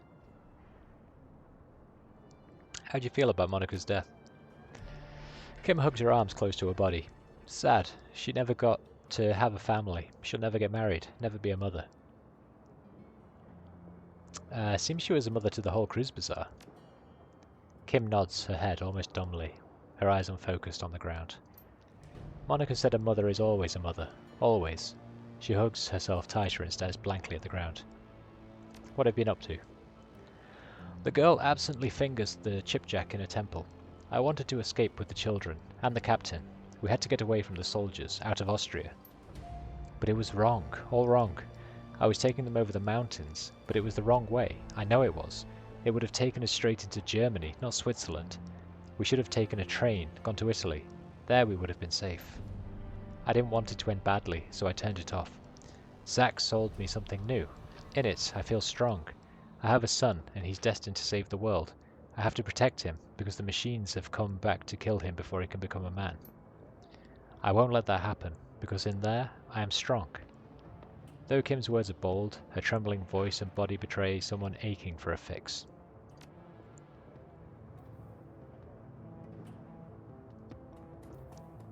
The shit is this place? This wasn't here before, was it?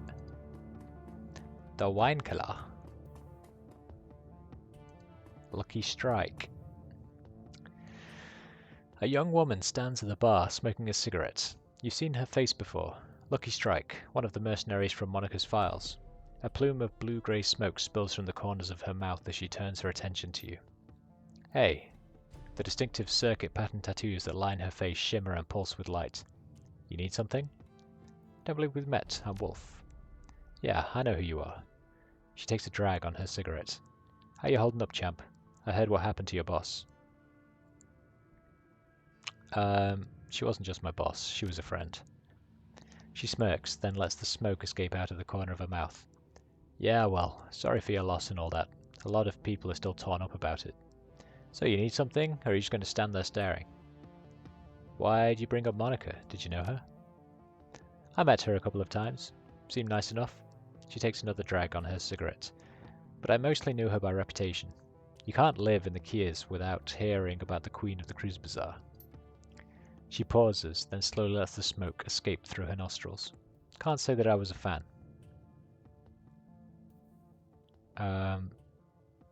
Monica didn't control the Cruise Bazaar. Didn't she? She locks eyes with you. Then why did the place start falling apart the second that she got geeked? She takes another drag on her cigarette. The smoke spills out of her mouth as she speaks. Either Monica controlled the Cruise Bazaar, or she had her fingers in so many pies that she might as well have. Come out to the same thing either way. Lucky Strike taps out a cigarette and leans towards you, a predatory grin on her face. You and your friends, you followed Monica too. Obeyed her orders without question, right? Not without question. There were debates. And at the end of those debates, Monica would put her foot down, and you'd wind up doing whatever she said, right? She smirks at you. Don't bother answering. It was a rhetorical question. For such a rabid anarchist, your friend seems awfully comfortable being in power. Kind of a contradiction in terms, don't you think?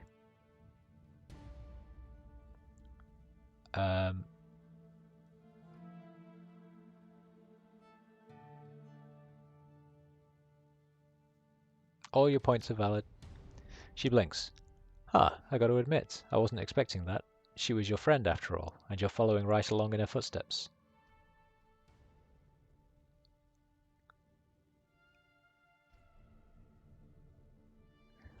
I don't put my friends on pedestals. Monica made mistakes just like the rest of us do. But then, why did you step into her shoes? Why are you making all of the same decisions that she did?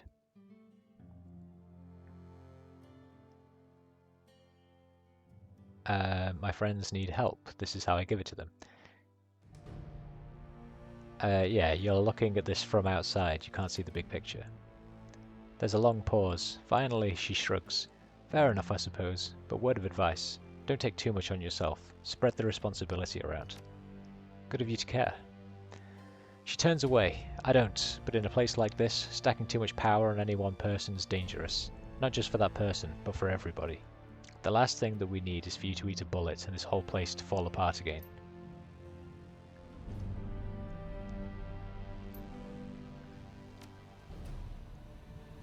Huh.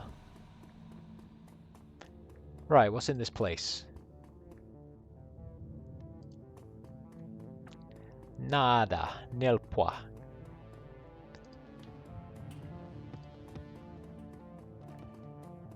Hello. There's literally nothing in this place. Why am I here?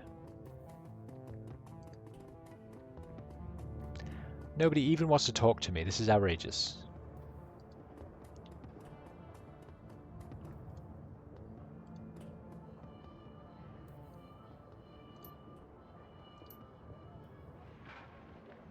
Statue name, installation history, about the artist, step away. We already did all that. I'm assuming I've got nothing more to do from here.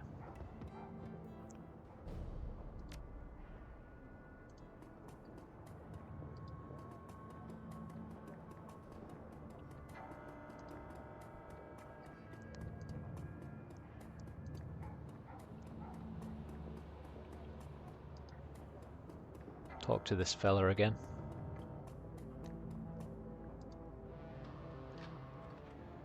Welcome back, my friend. Looking all Zach, gotcha. Examine his ears. The scars are subtle, but to your trained eye they stand out as though they were drawn out in red ink. It appears that Zach's ears have been surgically cut, folded and stitched back together again. The implication is clear. Zach Flash is not an elf, but a human who'd had cheap plastic surgery to try and make himself look like one. You've heard of elf posers before, but you'd never seen one in Germany until now.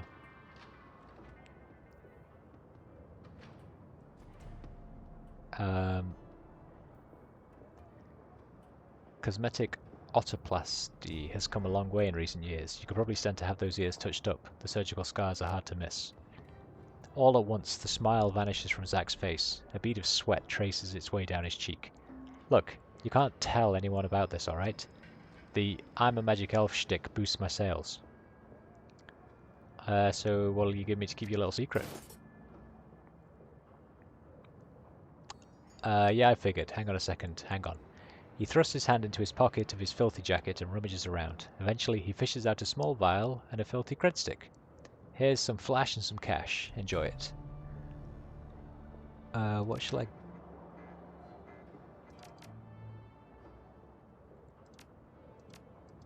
I don't know what half of these things are, though. Why isn't it telling me when I highlight it? So that's...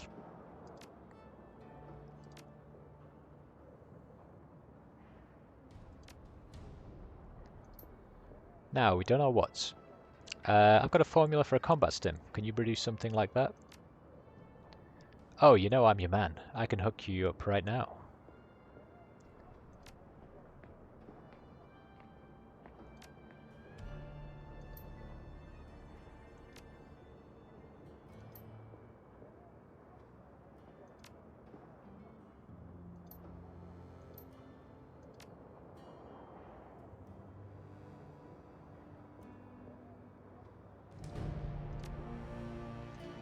I do not need any of that stuff.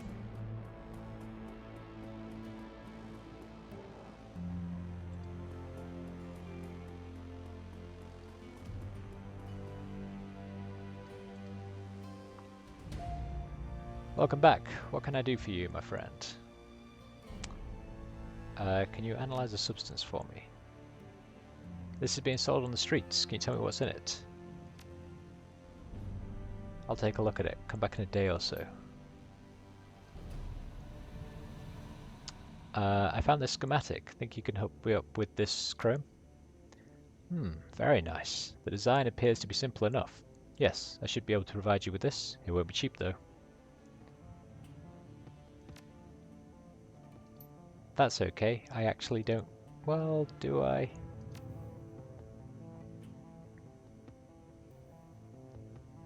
Is there anything that costs 0 essence? Because that's the shit that I need.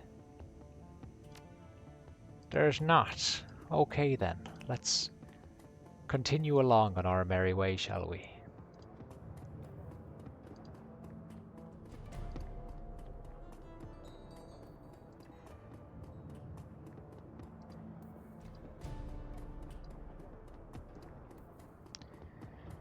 No one in here wants to talk to me. You're the gun guy. I have cash and I need weapons. I'm here to buy inventory. We have weapons from all across Europe. Ares, Seska, Fichetti, you name it. If it can be found on the continent, it could be acquired by Metback Arms. I don't conduct business with suppliers that I know nothing about. Talk to me about Metback Arms. And I don't discuss family matters with customers, let alone strangers. It's nothing personal, but the answer is no. Understood? Understood. You show me respect. This is good. Now, unless you'd like to take yours elsewhere, let's get back to business.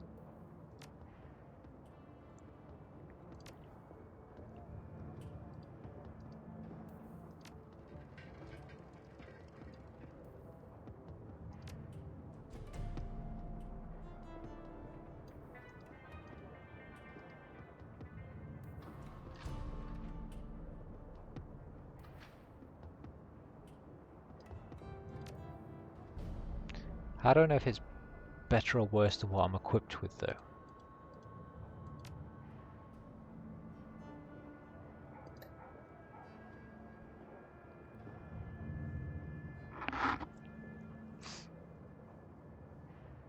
Oh, I'm equipped with fuck all, aren't I? I'm a magician.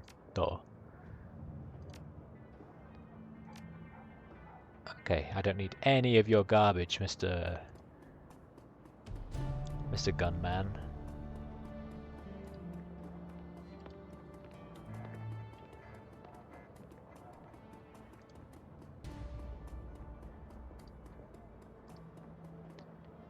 Should we give her more money? I don't know if that ever actually does anything, but...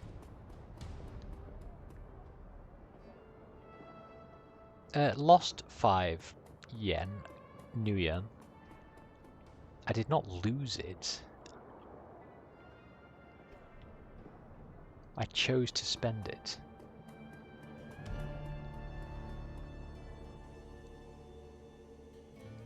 Hi, Absinthe. Absinthe turns to face you. She takes care to avoid looking you in the eye. Wolf, a pleasure as always. What can I do for you? I will read your aura. Your third eye slides open, and you find yourself staring at nothing. Where an elf's aura should be, a hazy grey smear undulates instead. Absinthe's voice slides into your ears like a living thing. You won't catch sight of me that way, elf. My true self is hidden, tucked away behind a veil of time and ether. Be thankful, you wouldn't like what you'd see. Your third eye slides shut again, involuntarily this time. Back in the material world, you find yourself rubbing your temples against a sudden headache. It feels like eye strain, only 1,000 times worse. Don't worry, the pain will fade in time. I wouldn't recommend doing that again, though. You don't need to worry about that. I won't try to read your aura again anytime soon. Believe me, it's for the best. I want to buy some magic. Talk to him. Okie doke. Hello again. How may I help you? I've got a question. You're in luck. Oh, my question is just, what are you selling?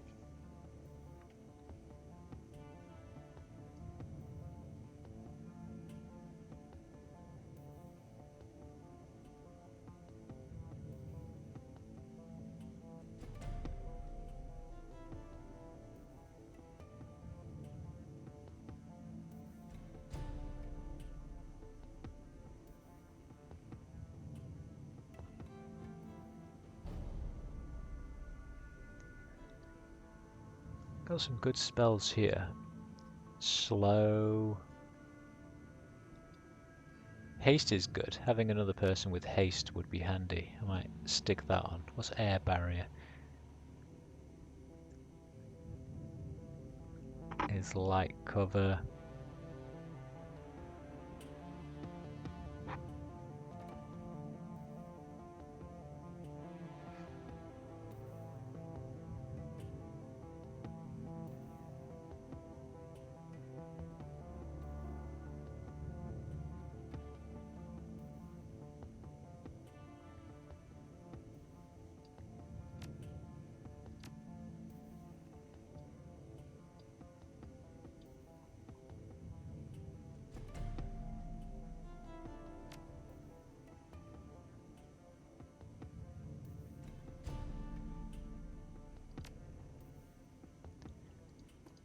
Good doing business with you, Azerbaijan.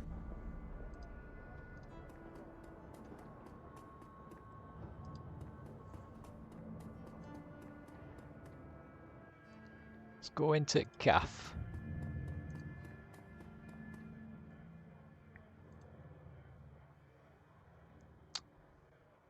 Turk leans into you, his voice low. I have information regarding the matter my people were looking into, Effendim. The one involving the surveillance device on my data tap. Altuk, I've been waiting for my coffee for nearly an hour already. Are you growing the beans out back? The coffee vendor shouts. Can't you see that I'm speaking with an honoured guest, you towering quiver of corpulence? His voice lowers again. Now then, as I was saying, you were fortunate that you happened upon that surveillance tap when you did. The people on the other end were planning a very bad thing, to be sure. Very bad thing? Quite bad, yes. Monica Schaefer was an important member of this community. More than the people were aware of, this Keys was under her protection. You know how it is in the Flux, Effendim. The governance of a place like this is tenuous at best. You never know who's going to be in charge from one day to the next. But Monica was a stabilizing force. And not just because she was dangerous. She was smart and funny and wise, and she had a way with people. They wanted to support her, to follow her, because they loved her. When she was killed, it left an opening for others. It would have meant bloodshed and pain. If this council had been allowed to continue their plan, but they did not. We saw to it, you and I. When she was killed, it left an opening for others. It would have meant bloodshed and pain if this council had been allowed to continue their plan, but they did not. We saw to it. Indeed we did, Altug. The cruise bazaar will maintain its stability a while longer thanks to us, my friend. Now what can I do for you? Would you like some coffee? Nope. Cool.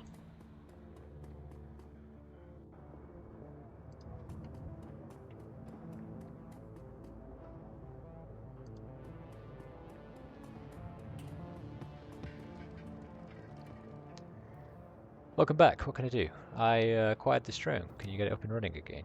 Yeah, probably. Might take a bit of doing though. I love working on these old corp drones. Can't make any guarantees, but either way it's on the house. I'll start on it right now. See you later. Get that drone fixed yet? These things take time, making progress. Give me a little more.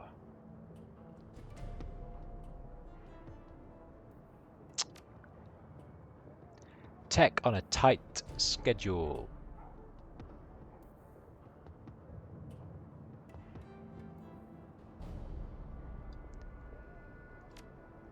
I don't need fuck all from you, actually.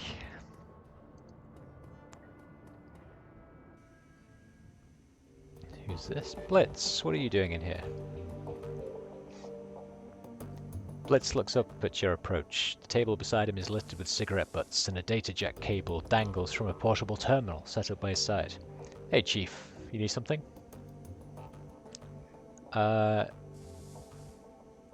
Just checking in. You doing alright? His smile widens. Great, Chief. I'm doing just great. It's real nice being able to wind down and relax for a change. No more worrying about this ganger or that ganger sneaking behind me and slipping a knife between my ribs. He slaps the table with a grin. It's a good change, Chief, I've got to say. Good. Then... Nah, glad to hear it. Happy to have you on the team. Of course you are. He gestures at himself with a flourish. What's not to be happy about? Any thoughts about that last run you'd like to share? Well, Chief, I wasn't around for most of it, but you got me out of that hotel, and for that, you got my eternal thanks. Answer some questions. Blitz glances wistfully back at the terminal on the table, then turns back with a sigh of resignation. I suppose, but try to keep it short, okay, Chief? I've got things to do. How long were you in Dragonfall? I ended up there after the anarchist revolution of '39. I was just a kid back then, too young to realize how good I was, how much money I could have made working the shadows. He shakes his head, a wistful expression on his face. And so, being young and dumb, I fell in with the gang crowd, and that was that.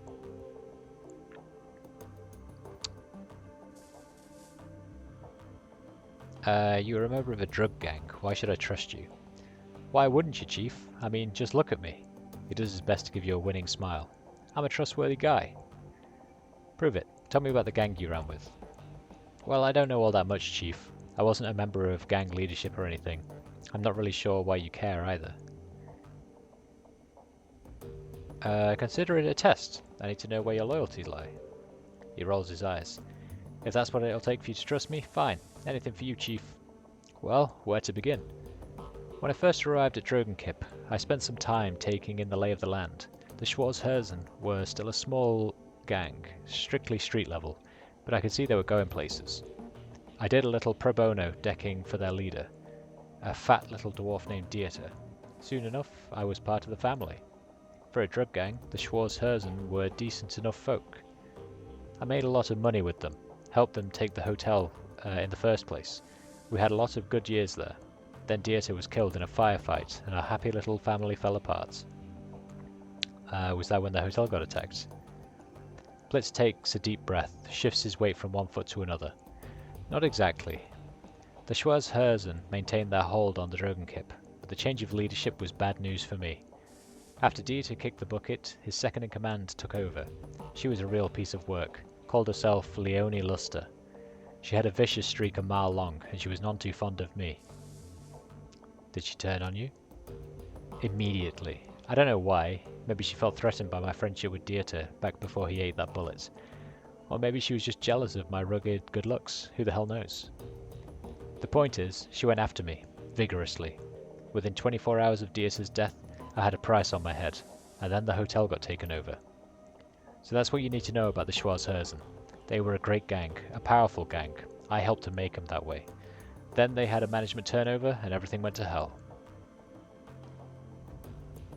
Blitz rocks back on his feet, his hands in his pockets. That's it. End of story. Anything else you want to talk about? Wait a second. That isn't it. There are some pretty big holes in that story. Come on, Chief. This is all ancient history. Wouldn't you rather talk about the future? The runs we're gonna go on? All the money we're gonna make? Blitz, tell me what happened between Luster putting the price on your head and the hotel getting attacked. Alright, Chief. Fine. If that's what it'll take to make you happy. So I was in a bind, right? The members of Schwarzherzen who were loyal to Luster were all out for my blood, and none of the others were going to stick their necks out for me. The advantage of being a ganger is protection in numbers. When those numbers turn against you, you've got to get creative if you want to stay alive. So what did you do? Blitz taps the plastic of his data jack. What I had to. Luster had declared war on me, so I retaliated, and I won, all without ever firing a shot. That's not an answer. Blitz sighs. You won't be satisfied until I spell it out, will you? Okay, fine. I hacked into Luster's computer and sent all of her information to a rival organization. Remember Frank from the hotel? He was my liaison. They hit the Schwarzherzen, and they hit him hard. Then they took the hotel. And, then they took me. I'll admit the plan backfired a little.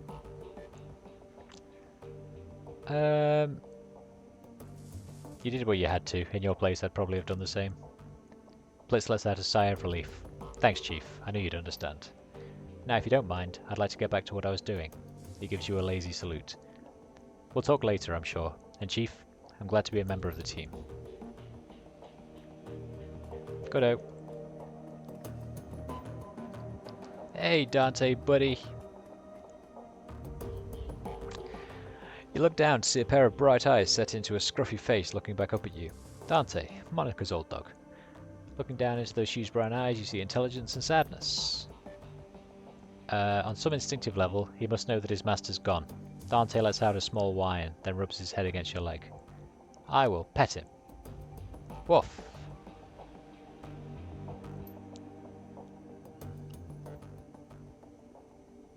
Play dead. It seems that he doesn't know that one. Sit.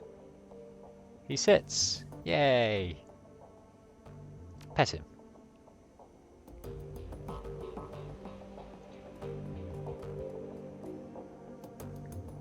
Hey, boss. Dietrich gives you a slight nod. What can I do for you? How are you holding up? You seem to take Monica's death harder than the others did. Dietrich shakes his head, a wistful expression on his face. Nah, no harder, but I'm less buttoned up than the others are. Iger'll never let herself show any weakness, and Glory, well, she's too full of chrome to feel much of anything. He shrugs. Me, I don't give a damn. I've spent too much of my life putting on a show for others already. What do you mean by that? I used to front a punk band, way back when. Believe it or not, I've spent a pretty good chunk of my life on stage. Whenever we weren't playing, I was living up to our fans' expectations, spouting off, getting into fights, getting drunk, getting laid. Not a bad life, all things considered.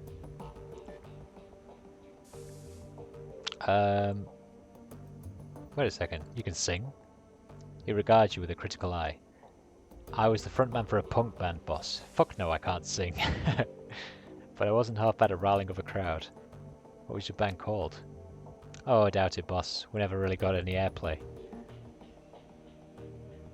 Since when did airplay have anything to do with good music? Fair point, boss. Alright, I'll tell you. The band was called Messerkampf. Spelled just like it sounds, in big capital letters with an exclamation point. We weren't a big act or anything. We sold a few records here and there. Toured around Europe. Same story, you'll hear a bunch of other washed up old relics, I'm sure. We had a decent following in England, and we holed up in London from 31 to 36. Spent most of our time slumming it around the East End, and picked up enough Cockney to irritate the folks back home. He shakes his head. Truth be told, that whole chapter of my life is a bit of a blur. We didn't do it for the fans or the fame, and we sure as shit didn't care about the money. All that mattered to us was staying young and drunk and angry. He takes a moment to examine his gnarled hands, a sad smile on his face. We managed the second two. Good God, where has the time gone? Dietrich shakes himself from his reverie and looks back up at you. That familiar easy grin returns to his face. Well anyway, boss, everything ends eventually, and I washed my hands of this years ago. So let's change the subject if you don't mind. So how did you go from running a band to the Shadows? Wasn't as big a leap as you'd think. I already had a healthy disrespect for authority, and I had the magic to back it up. One nice thing about shamanism, as long as you keep your idol happy, it doesn't matter what else you do. The Dragon Slayer chose me to be his servant, and as long as I was scrapping with someone bigger than me, he didn't much care whether I did it on stage or in the shadows. Tell me about the Dragon Slayer. He shrugs. Not much to tell. He chose me when I was just a kid. I could always feel him in my heart, goading me to laugh louder, hit harder, and get rowdier than the rest. Of course, my family didn't understand, but the hell with them, I thought. I knew I was destined for greater things. So I listened to him, and I cracked the skulls of a lot of bad people. He saw this and was pleased and rewarded me with magic, and I used that magic to crack bigger, thicker skulls, and so on. He shrugs. It's a simple life, but a good one. Any thoughts on the last room? Well, we found Winters, that's something I guess. This whole thing has me feeling uneasy, boss. But at least we have a direction to look in. Take it easy, boss.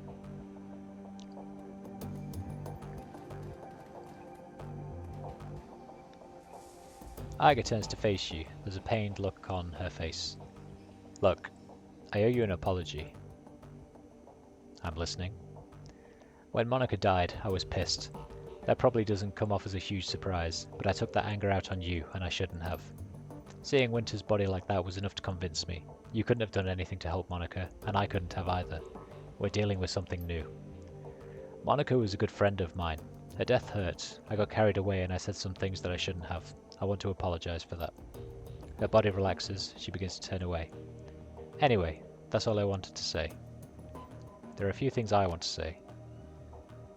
She stops and turns back to face you. You can see the wariness behind her eyes. Go ahead, nobody's stopping you.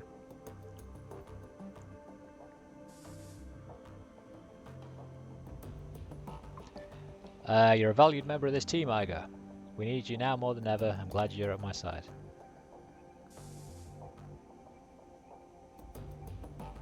She raises a hand to stop you. The expression on her face has gone from cautious to annoyed. Cut the bullshit, fearless leader. I don't respond well to flattery. Forget it then. Yeah, I will. She shakes her head in disgust. You should go. I've got prep work to do for our next run, and you've got more important things to do than watch me pack my gear. Okay, right. So we definitely don't flatter her. We don't be nice to her, basically. Glory, what about you?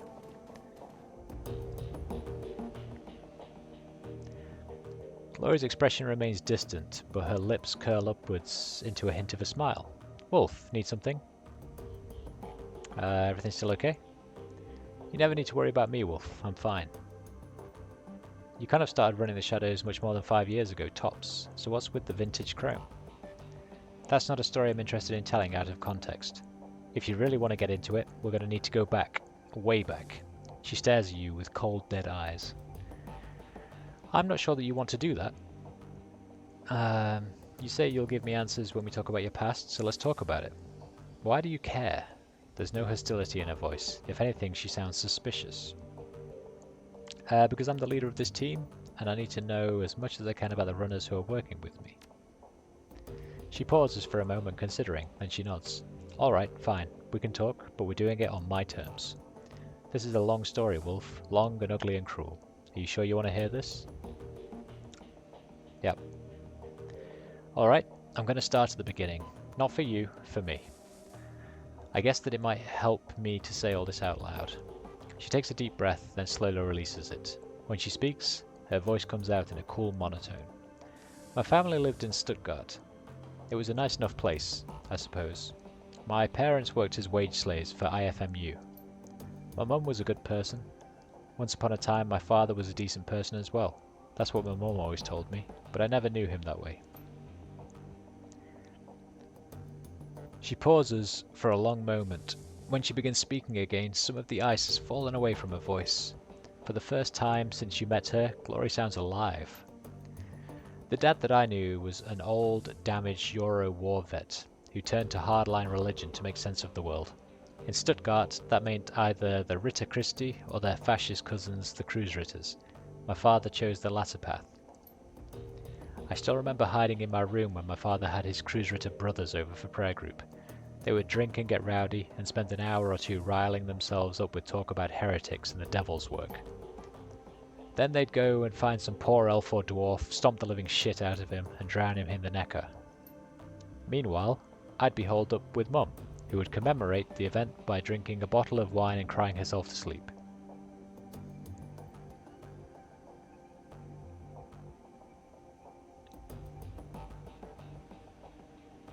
I'm sorry, Glory. No child should have to grow up around that. Thanks, Wolf. This is difficult for me. Thank you for making it easier. Anyway, aside from the fact that my dad and his buddies were a bunch of murderous assholes, life was pretty normal. I went to school, made friends, hung out with my mum, kid stuff. Then I turned 14 and everything went to shit. Glory pauses, then swallows hard, ever so slightly. Her cheeks flush red. Suddenly she looks self-conscious, as if she's just snapped out of a trance. As quickly as it came, a flush of emotion disappears. Her voice frosts over. I don't want to talk about this anymore.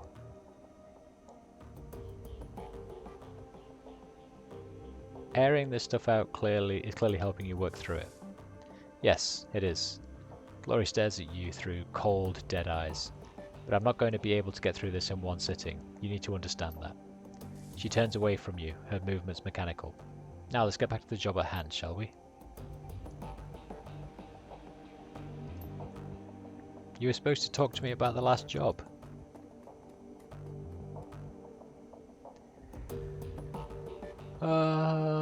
Let's have a look. Do I have any messages? No, I don't. Old messages is just that one. Jobs directory. Review notes on completed jobs. I don't have any. Jobs directory. Pending and active jobs. There are none. Shadowlands BBS. Claim payment. This one. Winning bid was 550 with 55, which gives me that much. Hooray.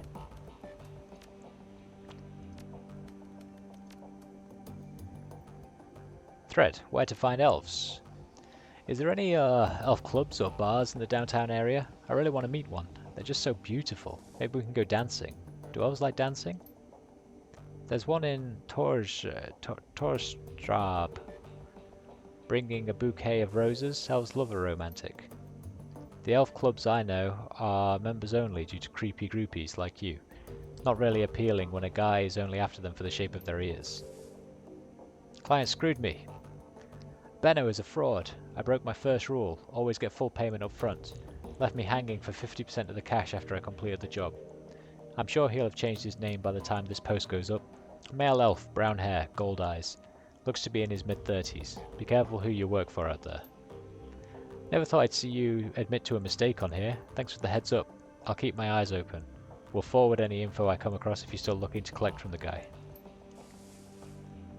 Sent you some surveillance footage. Is this your man? Hey, it's Blitz. Sure is. Nice one. I'll split the take with you if this lead pans out. Good to find there's still some honor among runners.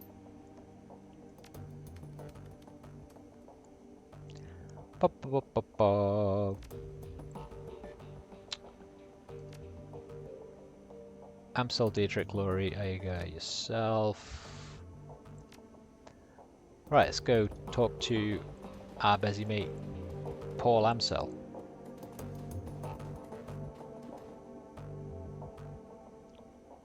Amsel's expression is harder than you've seen it before. When he speaks, his voice is grim. Aiga has told me of Greenwinter's death. She said that he died in the same manner that Monica did.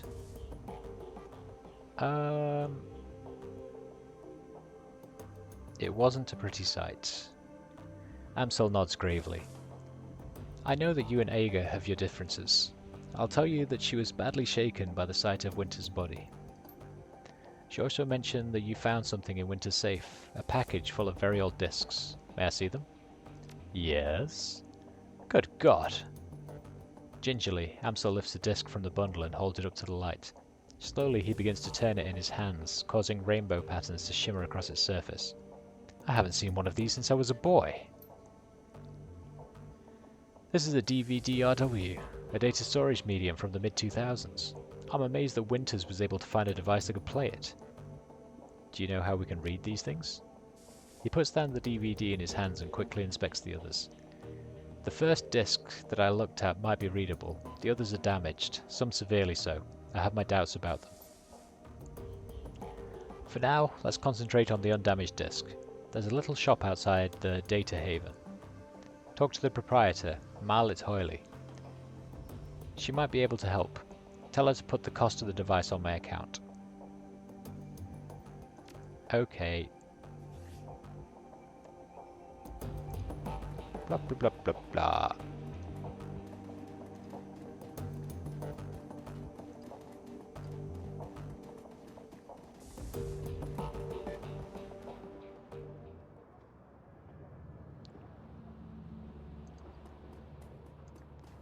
Hello. Two things. Is my drone ready? Apparently not. I'm looking for something that can play back a DVD-RW. Really? That is old tech. Very old, in fact. Just a moment. I'll go look. She turns to rummage through a bin of obsolete components at the back of her stall. Ah, yeah. Here we are. The dwarf wrestles a mid-sized flat-screen display out of the bin. This display has old enough hookups to connect to a DVD player. RCA, you know. Vintage. The player itself, though. This I do not have. You may wish to try your luck down at the junkyard. There's a scavenger there, a primitive man with a crude disposition. If anyone here in the Cruise Bazaar can help you with your DVD player, he can, but he will almost certainly attempt to overcharge you for it. She takes a deep breath and smiles at you. But you're not here for gossip. Shall we conclude our business? I could give you the display for, say, 200 Neon? Paul Amsel said to charge it to his account. Ah, very well. I will have it packaged up and delivered to her, Amsel, straight away.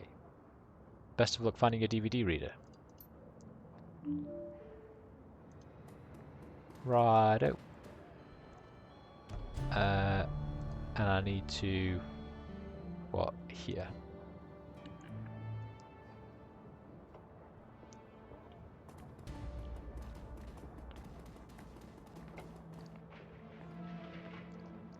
Shrotty. What a name. A stout old man looks up from whatever old tech he's tinkering with to squint at you through thick, old-fashioned glasses. He pushes them up with an oil-stained finger as he straightens up to nod at you. He speaks with a gruff but well-meaning tone, heavily accented with German tonality. Guten Tag. What can I do for you? Marlet tells me you're the man to speak to about DVDs. That little shrew sent you my way, huh? Shrotty's smile broadens.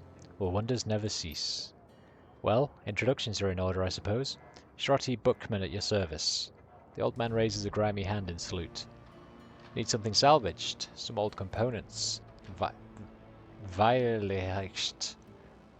I'm indeed your man. Wonderful. How about that DVD player? Well, let's see. I think that I've got something that works for you. Shrotty rummages through the junk heaped on the table behind him. A few seconds later, he snatches a plastic battered lozenge shape from the pile. Ah, here we go. An old Korean player that I dug up last week. 2010 model. A real beauty. Shrotty's smile broadens and he gives you a conspiratorial wink. I fixed her up and got her running, but without any discs to read, I have mostly been using her as a paperweight. Sounds like it's what I'm looking for. How much do you want for it? Shrotty glances back at the DVD player, a rueful expression on his face. Well, I'll admit I'm a little loath to part with her. There are plenty of folks out there who'd really appreciate an older player such as this, and I don't know what your intentions are for it. I suppose, given time and trouble I took putting it back together, I'd be willing to part with it for, oh, say... Shotty's eyes dart over your gear, a calculated expression on his face. About 500 neon?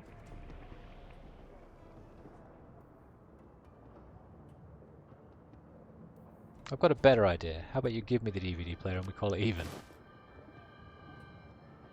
Shotty's eyes narrow and you can see a scowl boiling up from under his moustache. Alright, fine. I see how it is. He slowly the DVD player from the table and thrusts it into your chest. Take it if you must, but I won't forget what you've done here today, and you shouldn't either. You should leave.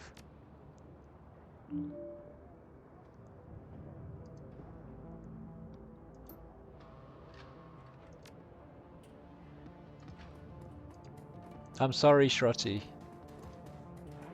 I'll pay you back, I promise.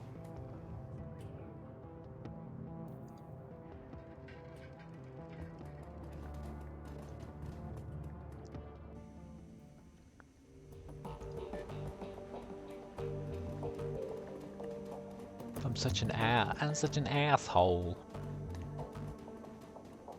Hey team, why are we all gathered here today?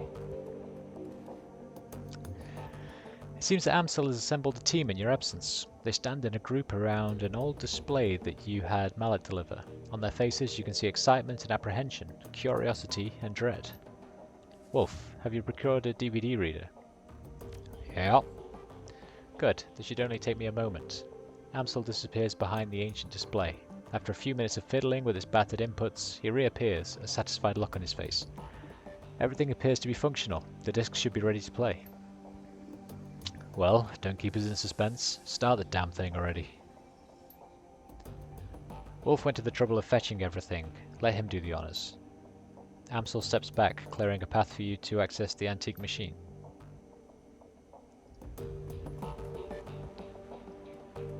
And you know what? No, I was gonna end it there and say we'll pick up next time, but fuck it. Let's see what this is all about. A soft whirring sound fills the air as the ancient DVD player spins the disc up to speed. The scratched LCD display comes to life, and a menu fills the screen. The screen goes black, and a cheerful digital chiming sound spills out of the display's speakers. A crackle of static fills the air, coupled with a shrill electronic whine. After a few moments, the display goes live, and a disheveled-looking man appears on the screen. His eyes glitter with excitement. The timestamp on the screen is 2034-09-15. Hermie, I think we found her. After all this time. Feuerschwing. I knew that she wasn't dead. His voice is jittery. You can hear the urgency in his voice. She survived the Dragonfall, just as I've always said. I knew it, and I was right. The screen explodes into static, and the electronic whine in the background sharpens into a needle-like pulse of high-pitched sound. Somewhere in the background, Dante lets out a low whimper. The screen clears, and the excited face is closer to the screen than it was before. The words spill out of him in a breathless tide. Taking a team into the SOX to retrieve her.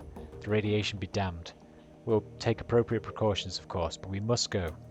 Hermie, I think the body may be nearby as well. Somehow she has survived for all of this time.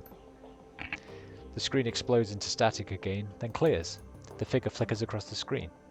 May not be back for some time. Look after Mum, okay? I worry about her. And Hermie, stay safe out there. I know that things are heating up in Berlin, and I know you. Student protests, civil uprising, you'll be in the middle of it, I'm sure. Just stay safe, alright? I'll do my best to do the same. I don't know what's going to happen when I step into the SOX, but I do know one thing. Of the fire wing, if the fire wing is still in danger, I will put an end to her, once and for all.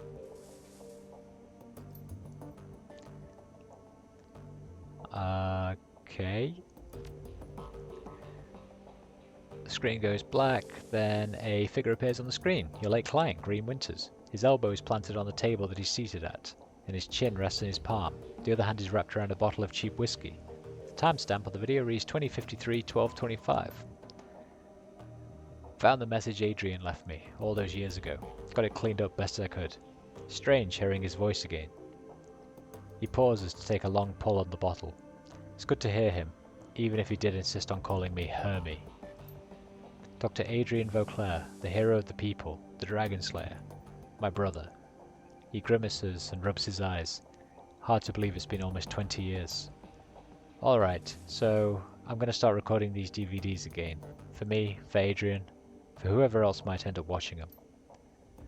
Every time I do this, it winds up feeling like a waste of time. But I keep doing it anyway, on the off chance that I find something important. If I stumble onto the clue that leads me to find my brother, I know I'm going to want it on film. I've been doing this for almost 20 years now after all. No sense in quitting now.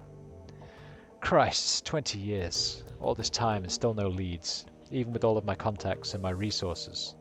He takes another long swallow of cheap liquor. Even with my legendary bullheadedness, I've made no progress at all. I haven't turned up a single goddamn thing. Want to hear something funny? The closest I've gotten to a clue was a rumor. Apparently, a team emerged from the SOX a while back. Nobody's clear on the date, but, and get this. He leans into the camera and gives a conspiratorial wink. Supposedly they vanish without a trace. He upends the bottle, drains it, slams it back down onto the table. His eyes are rimmed with red. Not much of a rumor, considering. I already know that you're gone, big brother. I live with that every day. Abruptly, Winters leans forward and reaches for something off screen. The display goes black. There's a grinding from the DVD tray, and Green Winter's image appears on the screen. There is an eager look on his face. Timestamp on the video reads 2054-10-12. Stumbled upon this archival footage of Fuerschwing's original attack, months before the Dragonfall. Easy to forget how devastating it was. Adrian saved a lot of people by bringing her down. I've got the footage all queued up to play. Starting it now. Additional comments to follow. The slow whir of the DVD player shifts to a high-pitched whine. A distorted, wavering image blooms into being on the screen. A timestamp in the upper corner of the screen marks the date, July 6th, 2012. It's difficult to make out what you're seeing at first. The scene is dark and smoky, and the telltale flashes of emergency vehicle lights flicker in the periphery of the screen. The camera pushes in, and you can make out two figures standing in a ruined landscape. All at once, the sound cuts in. Again, for those of you just joining us, we're coming to you live from Stolberg. A few hours ago, the Dragon Fuerschwing launched an unprovoked attack on this sleepy Harz mountain town, and you can see the results behind me. Fire, ashes and blood. We're joined tonight by a survivor of this latest, and most horrifying attack. The reporter turns to face a pale man standing behind him. Sir, I understand that you've been through a terrible ordeal. Thanks for taking the time to speak with us tonight. The camera switches to a middle-aged man with a haunted look in his eyes. He stammers out a reply. Yes, of course. If you could, sir, could you please tell the people at home about your experience of the attack? It was horrible, just pure chaos. So many people are dead, people I knew, roasted alive or trampled to death trying to escape. My own house was burned to the ground during the attack. My family, we have nothing now. You made it through the attack though. Your wife? Your kids? Yeah, we all made it, thank God. We rode out the attack in a small shelter. Me, my wife and our two daughters. The shelter, it protected us, but the heat was just unbearable. We couldn't have stayed in there much longer than we did. How long were you holed up in there? 3, maybe 4 hours? I don't know. We just stayed inside until the heat died down and the screaming stopped. And what happened after that? When it was over, you know, where the air cooled down. The reporter nods and the man continues. We stepped outside. There was nothing left, just smouldering wreckage, and this dense cloud of black oily smoke, and the stench in the air. God, that smell! It smelled like roasting meat. There's a long pause. From the tortured look on his face, you can tell the man is struggling to decide whether or not to continue speaking. Eventually, he does. My girls, they found what was left of their nanny outside. Her body, what was left of it, was slumped against the shelter door. I keep telling myself that I couldn't hear her pounding to get in, but that isn't true. I could. I just couldn't risk bringing myself to open that door. I couldn't risk my family like that. Not for her. Not for anyone. Thank you, sir, for taking the time to speak with us. Yeah. You heard it here. An absolutely chilling account of tonight's attack. Again, the town of Stolberg has been reduced to ash. Another victim of the fire wing. Stay with us for more up-to-the-minute reporting on Fuerschwing's reign of terror. Greenwinter's face reappears on the screen. Okay, it's time for a new approach. Adrian's a complete dead end. That much is clear by now. So I'm going to do some digging on Furshwing instead. Let's see where this goes. The DVD player ramps up to speed, filling the air with still whining sound. Green Winter's image appears on the screen.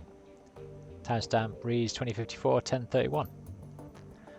Well, that was a bust. Little progress on Furshwing either. He shakes his head. I don't know, it's weird. The information is there, it's just wrong somehow. It's too well laid out, too simple. Real life is messy and this just feels a little too neat.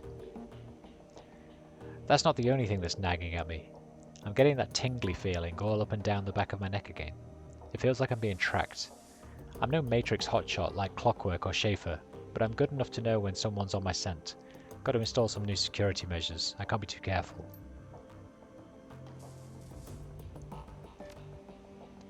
The display goes blank for a moment, then the face of Green Winters winks onto the screen. He is seated at a computer. Off to his left is an enormous monitor fills the screen. His voice carries an edge of panic. The timestamp on the video reads 2054 11:9. Christ, I'm getting close to something. There's a trail of bodies and there have been disappearances. Gearbox, Marcian, Peregrine. They've all disappeared within the past few years. Gearbox just went AWOL. Went AWOL yesterday. And they were all making the same sorts of inquiries about the Firewing that I've been. There are ghost stories spreading around the Decker community. Stories about Deckers disappearing and then showing up again later, but wrong somehow. Scary stuff, and I'm starting to think that's true. Blitz leans in to whisper to you. I know the stories he's talking about, Chief. Never really put much stock in them. Not until now. Could these rumors be related to what's happening here? Am I being paranoid? He pauses for a moment, as if seriously considering the question. Then he shakes his head and slams his fist on the table. No, I don't think so. Something big is happening here, and I'm right in the middle of it. Iger cuts in. That's a bit of a leap. One other thing. Tolstoy told me a story about a kill team that might be related to all of this. Apparently, a Decker named Hellbore posted a theory about Furshwing in the Shadowrun BBS about 5 years ago. About an hour later, a mil-spec team showed up in meat space and cooked her entire apartment, with her in it. What if Tolstoy told me was true? If what Tolstoy told me was true, Hellbore's live posted the event. She described her killer, this great big orc with skin grafts. Then the whole thread disappeared, gone without a trace. Leap, Iger love? Sounds like he's on the right track to me. Iger holds her silence, but concedes the point with a small nod. On the screen, Winters pauses. He looks like he's working up to something. Finally, he speaks. I'm just going to go ahead and say it. This has got to be Furshwing. All of it. Adrian was right about her. She's still alive, and she's out of the socks. She's covering her tracks, working the shadows, preparing to rise again. And that means that I have to find you, Adrian, for everyone's sake. Thankfully, I've got a lead. For the first time in 2 decades, I've got a solid goddamn lead. I've backtraced all of the Matrix nodes that Hellbore was looking into, back before she got cooked. Whoever's been purging the Matrix didn't think about that, and I found that she turned up. Winters stabs a few keys on his keyboard, and an image expands to fill the screen in his monitor. A satellite photo of a rural landscape annotated with GPS data. A set of map coordinates. So now I've got a target, a place to start digging. The Harfeld Manor. Conveniently located on an isolated stretch of countryside, miles away from prying eyes. Matrix records indicate that some sort of data vault exists beneath the estate, so that's what I need to get into. And this is where we came in. As if on cue, a familiar image winks onto the monitor to Winter's left. Monica. I think I'm going to tap Schaefer for this job. She's got the skills to bypass whatever security they're running out there, and she's gullible enough to take the job in the first place. I'll feed her some line about flux state security and she'll eat it up with a spoon. I warned her. Amsor's voice is choked with rage. I warned her. On the display, Winter's mouth parts in a broad grin. Time to put the plan into motion. By this time tomorrow night, I should have the information that I need. And on the off chance that Schaefer gets taken out, well, that'll tell me something too. Can't make an omelette and all that. Until then. Winter's image disappears. The display goes black. When you play the 6th track, a small video window appears. You recognize the scene in the window. You're looking at the tattered drapes and nicotine-stained wallpaper of Winter's hotel room at Das Kesselhaus. The timestamp on the video reads 2054-11-10. There is a blur of motion, and the haggard form of Green Winters lumbers into the frame. Suspicions confirmed. Schaefer dead. Christ. Winters reaches a shaking hand off camera. A moment later it returns, clutching a cheap plastic drinking glass.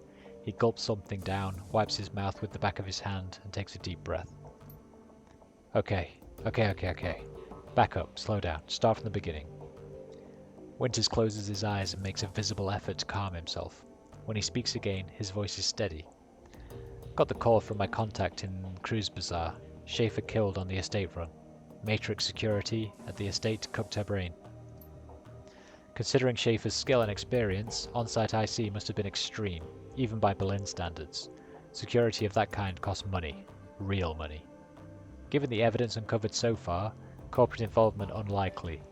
The connection to the fire wing is too strong. So, let's come right out and say it. The dragon is what we're dealing with here, and the smart money says that she's coming for me next. Well, I won't go down without a fight. I've still got my contacts, still got my connections, and the flux stake can be a hell of a weapon for the man who knows how to manipulate it. Winters takes another long pull of his glass, grimaces and swallows. Time for me to make my play. Ghost stories or no, missing deckers or no, I've got to jack into the Matrix and start pulling strings. The countermeasures that I installed earlier should be more than enough to keep me safe for the 20 minutes I'll be in there. Winters drains the rest of his glass, then tosses it back over his shoulder. A moment later, you hear the dull clattering sound of hard plastic on linoleum. Schaefer's death was tragic. She was a staunch supporter of the F-state, but still, all things considered. Winters fishes for something off-screen. A moment later, his hand reappears clutching a data jack cable. Better her than me. He plugs the cable into his head and the screen cuts to static. As your finger nears the eject button, a black screen cuts in over the static. A moment later, Green Winter's haggard face appears. If you're watching this, then I guess that they caught up to me. They'll be after you too now. Blitz whispers into your ear again, more harshly this time. What the hell is this? Why didn't you warn me about this before I came here? We didn't know. Not exactly. Not exactly? I didn't come here to get hunted by a dragon. I'm not even a part of this. You are now, whether you like it or not, so quiet down and stop bothering him. Whoever you are, whatever you think you're after, you need to find Dr. Adrian Vauclair. Not because he's my brother, because if Feuerschwing is rising again, he's the only one who can stop her. You've seen what happens to people who get too close to this. I'm dead, and dozens of others have died. You'll be next unless you find Adrian. The screen cuts back to static, the message is over. The DVD tray slides out of the reader.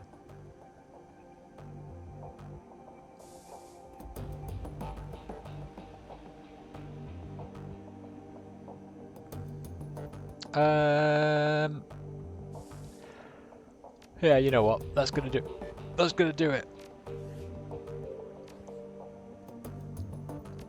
Save my jolly game and end the stream. Thank you for watching, everyone. It has been a delight, as always, to have you here on my Dragonrun adventure. Dragonfall, Dragon Age. Haha. I'll catch you next time. Thanks very much. Goodbye.